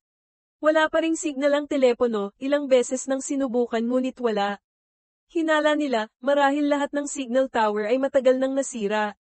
Dito, walang signal, ang kuryente ay paandap-andap, na lalong nagpapahina sa kanila. At higit sa lahat ay puno ng pag-aalala sa pag-iisip na hindi sila maaaring magtago sa kanlungang ito ng mas matagal pa. Malapit nang maubos ang pagkain. At ang gobyerno ay wala talagang silbi sa mga oras na ito. Nagrereklamo lang sila, ngunit paano nila malalaman kung may gobyerno pa ba sa lugar na tinitirhan nila? Bigla, may nakapansin, may signal na. Ngunit nag-aalala sila, patay na kaya lahat sa labas? Kami na lang kaya ang natitirang tao sa buong sangkatauhan? Tito, bakit ganyan kapatla ang mukha mo sa pinapanood mong balita? Sumilip si Meat para tingnan. Nakita lamang niya ang mga kagimbal-gimbal na pangyayari na bumaligtad sa buong kaayusan ng mundo ng tao. Mula sa panahong iyon, isinulat muli ang kasaysayan, 5 taon matapos manumbalik ang Ling Power. Sa unang pagkakataon, may bansang nalipol dahil sa mga mutated beast. Ang buong Australia ay nalubog sa digmaan. Ang pagdepensa ay hindi na magawa, paano pa ang maglunsad ng planadong offensiba? Sa kasalukuyan, sa malawak na Australia, 13 bansa na lamang ang may natitirang mga taong buhay. Kahit saan ay puno ng usok at apoy ng digmaan. Dahil hindi na makadepensa, lalong wala ng kakayahang umatake, paano pa magpapadala ng tulong? Ang mga bansang may natitira pang lakas militar ay nanawagan sa mga mamamayan na maghanda ng mga depensa at mag-imbak ng pagkain. Ngunit lahat ng ito ay mga salitang walang kabuluhan, dahil saan sila kukuha ng pagkain? Kapag inilabas nila ang kanilang mga ulo mula sa kanlungan, magiging pagkain agad sila ng mga mutated beast. Ang natitira na lamang sa mga tao ngayon ay kawalan ng pag-asa, hindi alam kung ano ang naghihintay sa kanila kinabukasan.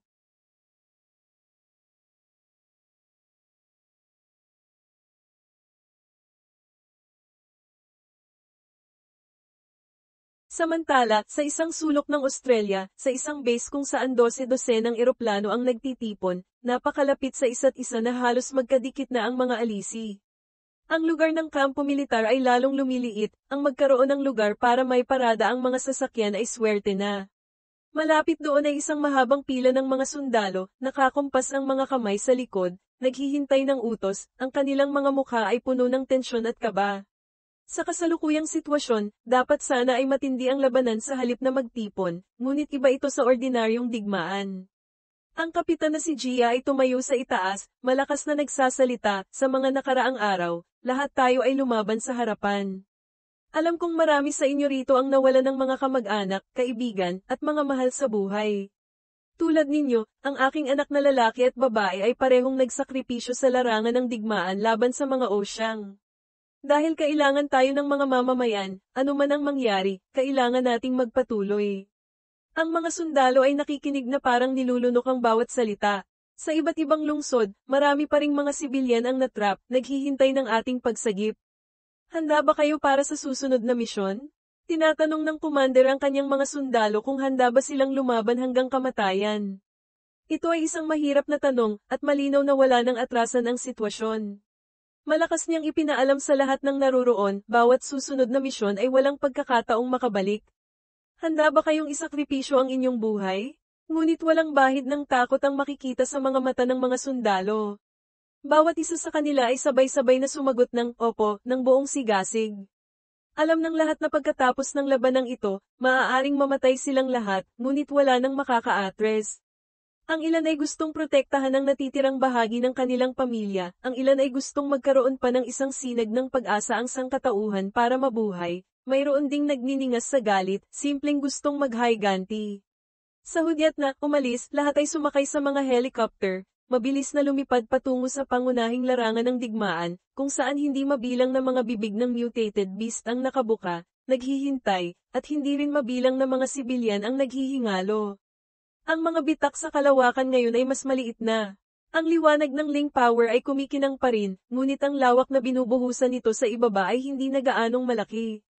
Ang mga bitak sa kalangitan ng Misty Great Mountain ay isa sa mga unang lumiit, na para na lamang manipis na kurtina na hinabi mula sa Ling Power. Sinulyapan ni Yuzio ang espasyo na unti-unting nagsasara. Patuloy na lumilipas ang oras, hula niya, ang Ling Power Tide ay lalong humihina. Mukhang isang araw na lamang ang natitira. Kapag natapos na ang tide, iyon na rin ang oras na matatapos ang digmaan. Samantalahin na natin ang kaunting Ling Power para madagdagan pa kung gaano man karami, naisip niya. Iwinasiwas niya ang kanyang mga ugat ng malakas sa lupa, hinihigop ang mga natitira. Kahit malayo si Yuzio, alam niya ang sitwasyon sa labas. Pansamantala, tanging ang Misty Great Mountain lamang ang mukhang tahimik. Mula nang lumitaw ang Divine Tree sa pulong ng UN, wala nang araw na naging mapayapa para sa sangkatauhan. Ang dating maunlad na lungsod sa Australia ay ngayon ay banta na lamang ng mga guho. Ang mga mababagal na hippopotamus ay ngayon pa lamang naghahalughog sa lugar na ito. Natagpuan nila ang isang hukay na sinarhan ng bakal na medyo matibay, ngunit may bahaging nabali na ng kung ano. Iyon ang pasukan pababa sa isang subway station na mabilisang isinara. Ang siwang ay hindi sapat para makapasok ang isang hipo, ngunit gamit ang kanilang malalakas na panga, ang pagbali pa ng mga rehas ay madali lamang. Ang mga tao sa loob ng subway train ay nakita ang mga rhinoceros, hippopotamus, at iba't ibang uri na nakababa na sa mga daanan papunta sa mga tren, pinipigil ang kanilang hininga. Malinaw na sinundan sila ng mga ito pababa dahil sa amoy ng tao. Lahat sila ay nag-aalala. Ngunit walang nangangahas magpakita nito, kahit ulong ay hindi magawa. Sinasabi nila sa sarili, ang mga pinto ng subway, kapag nasara na, ay napakatibay. Basta't hindi lalabas ang mga tao, hindi sila makakapasok dito. Isang hippo, ang bamuka ng bibig, sumenggot singhot na parang aso. Malinaw na dahil sa mutasayon, kaya nitong maamoy ang mga biktima sa loob ng madilim at walang ilaw na subway train. Sa isang iglap, mula sa isa, nagbigay sila ng senadoryas sa isa't isa, dumami ng dumami. Ang malalakas na yabag ay biglang nagpataranta sa mga tao, sumisigaw, papalapit na sila rito. Ang takot at gulat ay bumalat sa loob ng bagon. Kanina ay umaamoy pa lang sila, ngunit ngayon ay sigurado na silang may biktima sa loob. Sinimulan nilang antugin ang kanilang mga ulo sa mga pinto ng tren. Sa unang untog pa lang, narinig na ang pagkalansing, ang salamin ay nagsimulang mabasag at mahulog sa sahig. Walang armas, ang mga tao sa loob ng tren ay hindi alam ang gagawin kundi ang magsiksikan sa gitna, puno ng pag-iingat. Sa gitna ng eksenang iyon, isang nasa katanghaliang gulang na lalaki ang mahigpit na yakap ang kanyang anak na babae sa kandanggan. Narinig ng bata ang pag-untog ng mutated beast sa pinto, hindi mapigil ang manginig, tumatawag, "Tay." Ngunit hindi rin alam ng lalaki ang gagawin kundi ang mas higpitan pa ang yakap sa anak at maghintay, tulad ng lahat ng naroroon, nakatingin sa labas ng may puot. Matapos ang ilang untog, nawala ng pasensya ang rhinoceros. Ibinagsak nito ang buong katawan sa pinto ng subway. Isang nakakakilabot na tunog ang narinig, ang metal na balangkas at reinforced glass ay nahati. Wala na, hindi na kaya. Lahat ay tumakbo ng napakabilis palabas ng lugar na iyon, sinusubukang humanap ng ibang pinto para makatakas. Ang subway train ay may ilang bagon, tiyak na makakatakas sila sa ibang daan. Ngunit mula sa dilim, sumulpot ang malalaking bibig ng mga mutated beast, humaharang sa daan, kasabay ng mga ungol na yumanig sa buong lugar. Natigilan sa matinding takot ang mga tao. Ang ilan ay naging biktima, ang ilan ay naging piraso ng laman sa ilalim ng bigat ng mga rhinoceros at hippopotamus. Ang ilan, dahil sa kaguluhan at pagtutulakan, ay hindi na nakatakbo, napunta sa mga pangil ng mga mutated beast, sumisigaw sa matinding sakit. Ang subway train na masikip na ay lalo pang nawala ng daan palabas dahil sa pagdating ng mga mutated beast. Nagdagsaan ang mga tao sa natitirang direksyon, nagsisiksikan. May sumigaw, "Huwag na kayong magtulakan," ngunit walang nakikinig. Ang mahalaga ay ang sariling buhay, sino pa ang may pakialam kung makakatakas ang iba o hindi. Ang lalaking may yakap na anak kanina ay napakagatlabi, tumakbo kasunod ng nagsisiksikang mga tao. Kahit ayaw niyang sabihin dahil takot na ang anak, malinaw sa mukha niya ang kawalan ng pag-asa kasabay ng handang pagsugal ng buhay. Nawala ng pag-asa dahil hindi niya akalaing makakatakas pa sila rito, ngunit handa ring isugal ang buhay para sa kanyang munting anak na babae. Isang pinto ng bagon sa kanilang dinaraanan ang biglang hinayla pabukas mula sa labas. Mula roon, sumulpot ang dalawang mababangis na ulo ng hayop na parang lobo. Ang mga ito ay mukhang mas nakakatakot pa kaysa sa mga hipo kanina. Ang bilang nila ay mas marami pa ng ilang beses. Umalingaw-ngaw ang sigawan ng mga tao. May mutated beast din sa likuran. Biglang huminto sila at nagtulakan, naghahanap ng ibang daan palabas. May sumigaw, takbo, takbo sa likod. Ngunit ang likuran ang direksyon kung saan sila nanggaling. Ibig sabihin, parehong dulo ay may mutated beast. Ang tanging paraan ay sirain ang pinto sa gitna para makalabas, ngunit napakagulo ng sitwasyon, bawat isa ay tumatakbo sa iba't ibang direksyon sa makipot na espasyo. Diyos ko, kung sino ang makakalabas, tumakbo na. Huwag na kayong magsiksikan, baka lahat tayo matrap dito. Sa ganito karaming tao, kahit anong tingin, walang makitang daan palabas. Sila ay parang mga langgam sa nagbabagang kawali, nagtatapakan sa kaguluhan. Ang amang may kargang anak ay napakagat ngipin, hindi makapaniwala. May mutated beast sa harap at likod? Dito na ba kami mamamatay?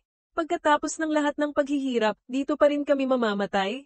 Mula sa kabilang pinto, sumugod ang isang kawan ng mga hayop na may matatalas na pangil, kumakagat sa sinumang malapit sa kanila.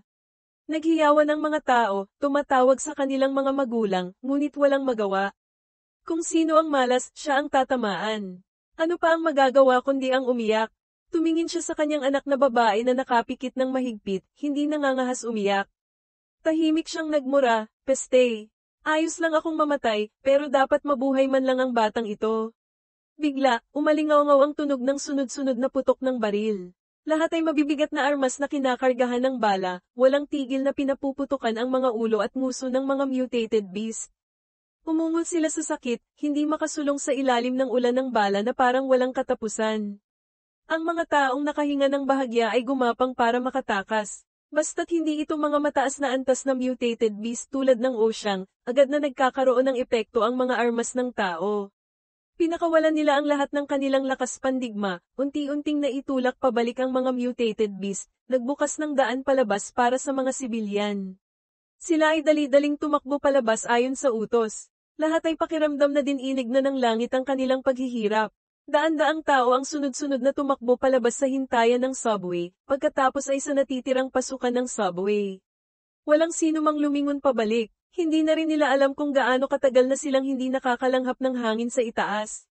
Pagkatapos mailabas ang lahat ng sibilyan at sundalo mula sa pasukan ng subway, naghulog ang mga sundalo ng isang bungkos ng iba't ibang uri ng bomba na pinagdugtong-dugtong, sumisigaw, tanggapin nyo ito, mga hinayupak.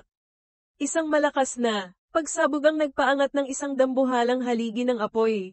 Ang buong subway station ay agad na nawasak, tumalsik ang mga debris ng ilang dosenang metro.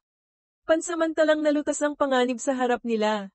Isang pribadong eroplano na ginamit para sa rescue ay mabilis na lumipad patungo sa kalapit na lugar na nalinis na ng mga sundalo bilang runway. Tumulo ang luha sa mga mukha ng mga tao. Sa wakas, hindi na kailangang mamatay dito. Hindi pa sila kailanman nakaramdam ng ganitong pagmamahal sa bayan. Kapag nakaligtas ako rito, tiyak na magbabayad ako ng buwis ng maayos. Ang mga gulong ng eroplano ay lumapag sa medyo patag na lupa, hindi perpekto. Tutal, wasak na rin naman ang lungsod na ito. Pumila ang mga tao ng dala-dalawa o tatlo-tatlo, sinusubukang panatilihin ang kaayusan habang sumasakay. Ang pagkakataong mabuhay ay nasa harap na nila, hindi na kailangang magmadali tulad kanina. Mga bulong ng pasasalamat sa langit, sa mga ninuno ay maririnig sa mga tao. Hindi inaasahan, mahigit kalahati pa lang ang nakakasakay, may mga sundalo ng hamarang, nag-aabiso, nasa limitasyon na ang eroplano. Hindi na maaaring sumakay pa. Kung hindi, may panganib na bumagsak ito. Isang lalaki ang galit na sumugod, nagtatanong, kung gayon, kailan ang susunod na flight? Hindi maaaring pagdating namin dito ay iiwan nyo kami. Namutla ang mukha ng sundalo ng mag-abiso, nakalulungkot po, ito na ang huling biyahe. Pagkaalis ng eroplano, maghuhulog kami ng link power incendiary bombs sa mga kalapit na lugar ng lungsod para antalahin ang pag-atake ng mga mutated beast sa ibang mga lungsod. Ayaw niyang siya ang magbalita nito sa mga residente, ngunit wala ng ibang paraan. Bumaba ang tono ng kanyang boses. Ang kahihinatnan ng hindi makasakay sa eroplano dito ay, ang mga hindi makakasakay ay mamamatay dito. Isang nasa katanghaliang gulang na lalaki ang napahagulgol habang tinitingnan ang dalawang bata na nakauniporme ng high school, may mga backpack pa. Malinaw na nagkaroon ng pag-asa, ngunit ang resulta ay anong mangyayari sa mga batang ito. Ang mga tao sa labas ay nag-aalala sa kanilang kapalaran, umiiyak ng malakas. Samantala, sa loob ng eroplano, lahat ay nagpakita ng pag-iingat, na para bang sinasabing, huwag niyo akong hilahin palabas dito. Ang amang yakap ang anak kanina ay mas hinigpitan pa ang yakap, bumubulong sa sarili at sa anak, ayos lang, nakasakay na tayo sa eroplano. Sa kanyang boses, maririnig ang panginginig. Nawala na sa akin si nanay, hindi ko na maaaring mawala ka pa. Nang itinoon niya ang tingin sa labas, nagtama ang kanilang mga mata ng isang ina na mahigpit na yakap ang kanyang bagong silang na sanggol. Hindi siya gumagawa ng ingay, ngunit kitang-kita sa kanyang mga mata ang takot. Ang katotohanang may iwan siya ay hindi kayang tiisin ng sinumang matatag. Ganito rin ang naramdaman ng lalaking ito. Pinili niyang tumalikod, iwasan ang tingin, hindi makita, hindi marinig, walang alam, para iwasan ang bumabainggong pagkakasala sa kanyang puso. Ang kanyang anak na babae ay mahigpit ding yamakap sa kanya, walang sinasabi, natutong manahimik. Ngunit isang matandang lalaki na nakaupo sa tabi nila ang biglang nagsalita, hindi ako sasama. Ang kanyang mga mata ay mukhang matapang, mukhang nakita na rin niya ang batang ina na yakap ang anak. Tama nga, tumingin siya ng diretso sa ina at nagsabi, ang pwesto ko ay ipapaubaya ko sa batang ito. Hindi makapaniwala ang batang ina sa kanyang mga mata, nabigyan sila ng pagkakataong mabuhay ng kanyang anak. Walang makapagsalita, biglang, tanging katahimikan na puno ng pagkalito ang namayani. Pagbaba ng eroplano, tiningnan ng matanda ang ina at ang kanyang anak, Ulong, matagal na akong nabuhay. Mas may karapatan siyang sumakay sa eroplano kaysa sa akin. Ang sanggol ay mahimbing na natutulog sa mga bisig ng ina. Kahit pa sa labas ay may mga sigawan sa pagitan ng buhay at kamatayan, magkakaroon siya ng pagkakataong imulat ang kanyang mga mata at makita ang mundo.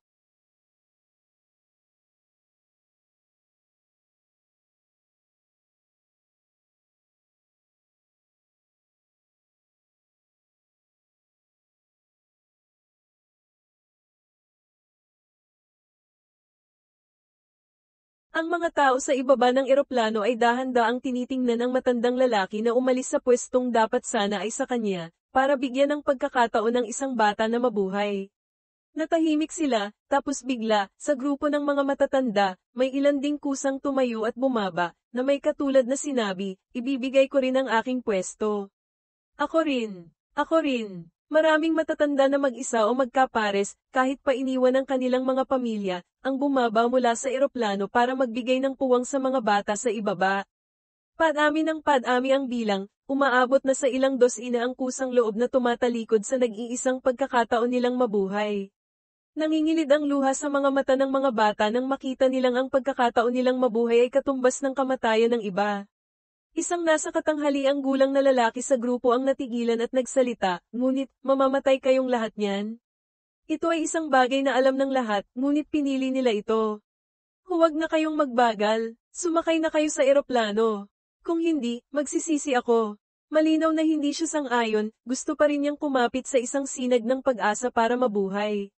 Ngunit ngayon, sa harap ng pagpili sa pagitan ng kanyang buhay at ng buhay ng mga usbong ng bansa, pinili pa rin niyang isakripisyo ang sarili. Kaya, umalis na kayo. Kung magtatagal pa ng kaunti, baka bumalik ang takot sa kamatayan at magbago pa ang isip ko.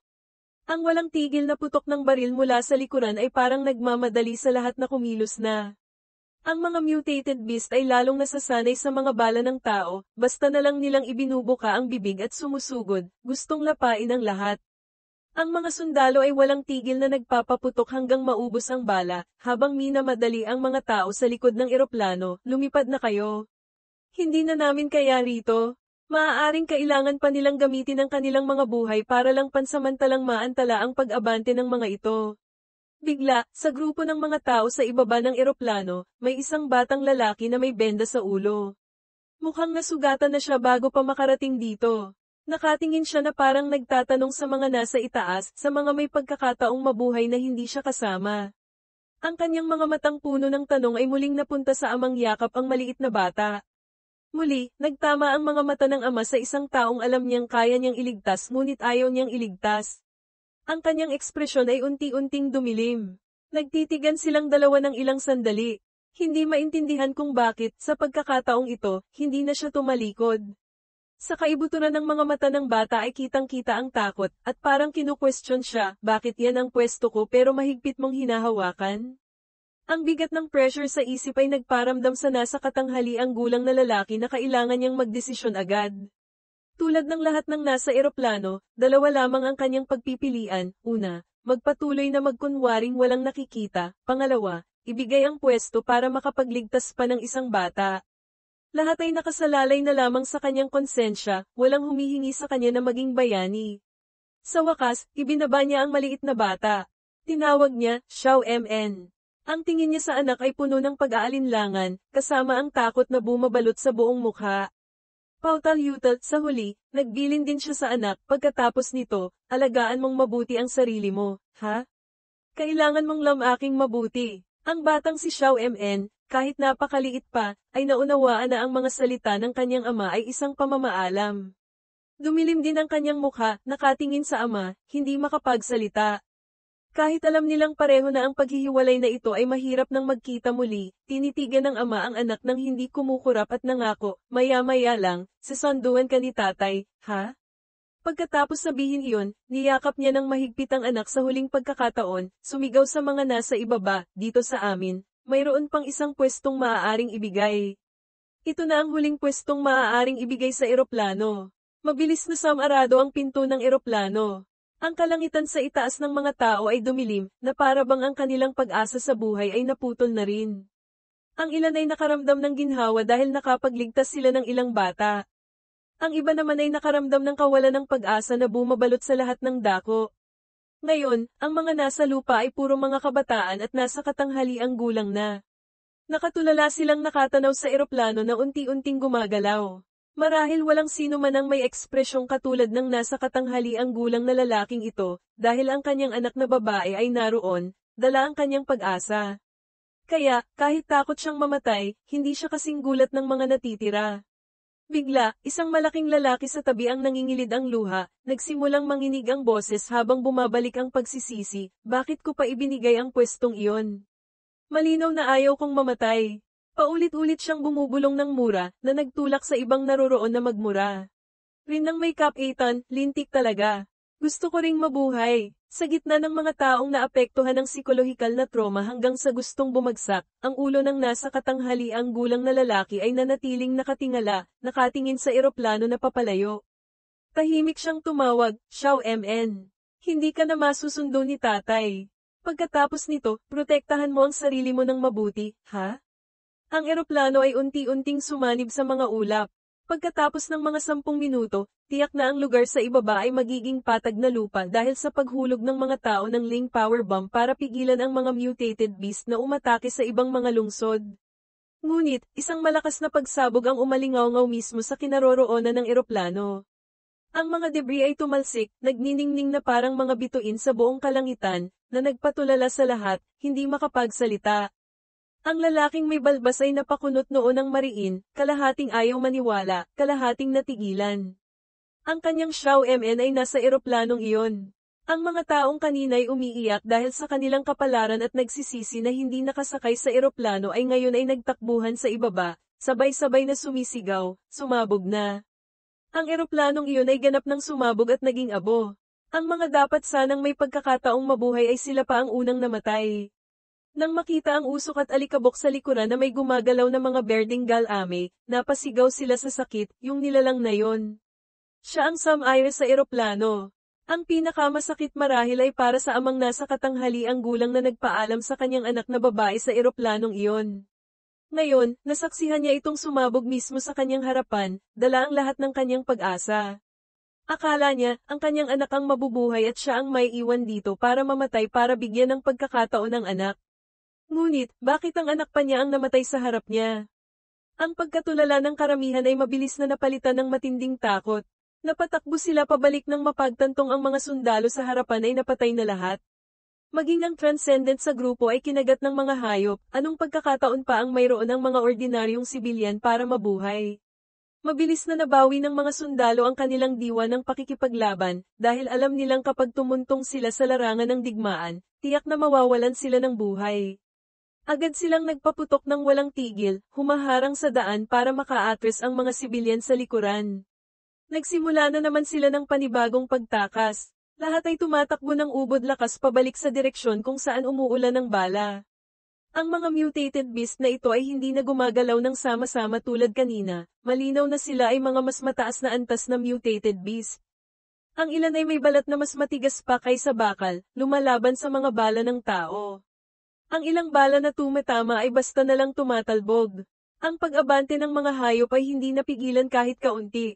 Isang hawi lang ng kamay, kaya nang tumusok at pumatay ng 2 o 3 sundalo ng sabay-sabay. Ang linya ng depensa ng militar ay nabutas na. Ang mga putok ng baril na kanina'y sunod-sunod ay unti-unting tumahimik. Tanging mga tunog na lamang ng pagpatay at mga yabag ang natira sa espasyo. Pagkatapos ng ilang segundo, umalingaw-ngaw ang mga ungol mula sa 12-dosenang nakangising pangil na nagbabanta sa mga taong nagmamadaling tumakas mula roon. Gayunpaman, paano naman tatalunin ng bilis ng tao ang hayop na may 4 na paa? Kahit pa may kasamang mutated turtle sa grupo, hindi pa rin ito kalaban sa bilis. Ngunit ang nasa katanghaliang gulang na lalaki ay hindi sumuko dahil sa pagkamatay ng kanyang anak sa harap niya. Dumampot siya ng isang piraso ng bakal na tubo na may bali at matulis na dulo. Binaliwala niya ang lahat at sumugod sa isang mutated beast na papalapit sa kanya. Hindi malaman kung paanong sa isang himala, nagawa niyang itusok ng diretso ang matulis na bahagi ng tubo sa mata ng mutated beast, na nagpaungol dito sa matinding sakit. Habang nakatusok ito roon, nagngalit siya ng ngipin, hindi alintana ang sakit sa kanyang 2 kamay. Sa mga sandaling iyon, damaloy ang luha sa mukha ng isang ama. Ang kanyang 2 kamay ay mahigpit pa ring nakahawak, nilalabanan ang panginginig, ang nag-iisang anak namin ng asawa ko ay namatay mismo sa aking harapan. Ang batang iyon na dati masayahin at buhay na buhay, bakit hindi siya nagkaroon ng pagkakataong mabuhay? Ibalik mo ang anak ko. Ibalik mo siya sa akin.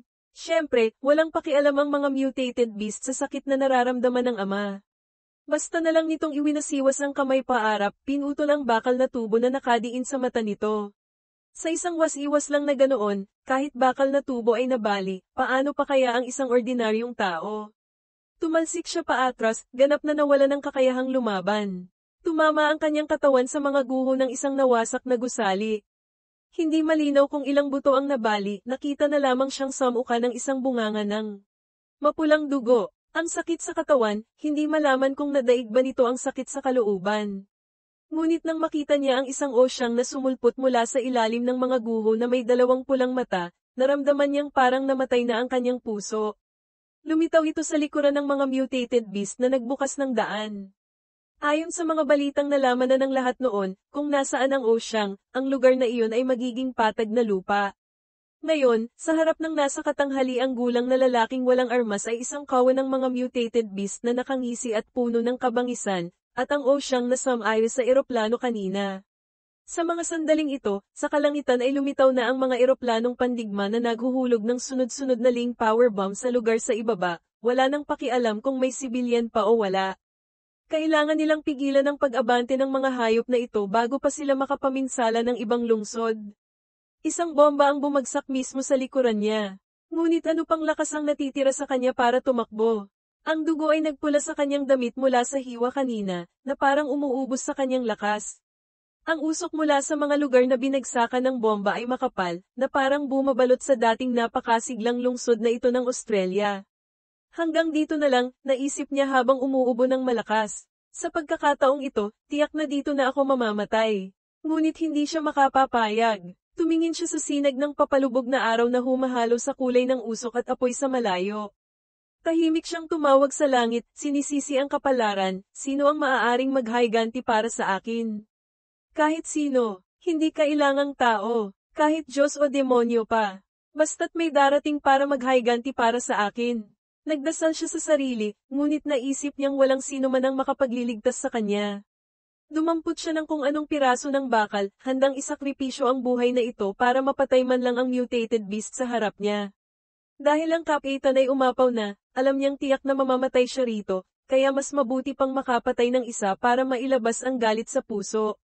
Sumigaw siya ng malakas na humahaba hanggang sa halos masuka na siya ng dugo. Halika rito, hinayupak ka. Mamatay tayong dalawa. Ngunit, hindi pa ito nakakarating sa kanya, isang kung anong lakas ang tumama sa gilid ng pisngi ng mutated beast, nagpatalsik ng dugo. Tumabingi ang bibig nito at nawala ang pagiging mapanukso nito kanina. Ang mutated fox na tinamaan ng isang suntok ay dumausdos sa sementadong kalsada, na parang isang asong may sakit. Tiyak na ang ganitong lakas ay hindi maaaring galing sa tao. Ang mga mutated beast na kasama ng Oshang ay natigilan, tumingin sa direksyon kung saan nanggaling ang lakas na iyon.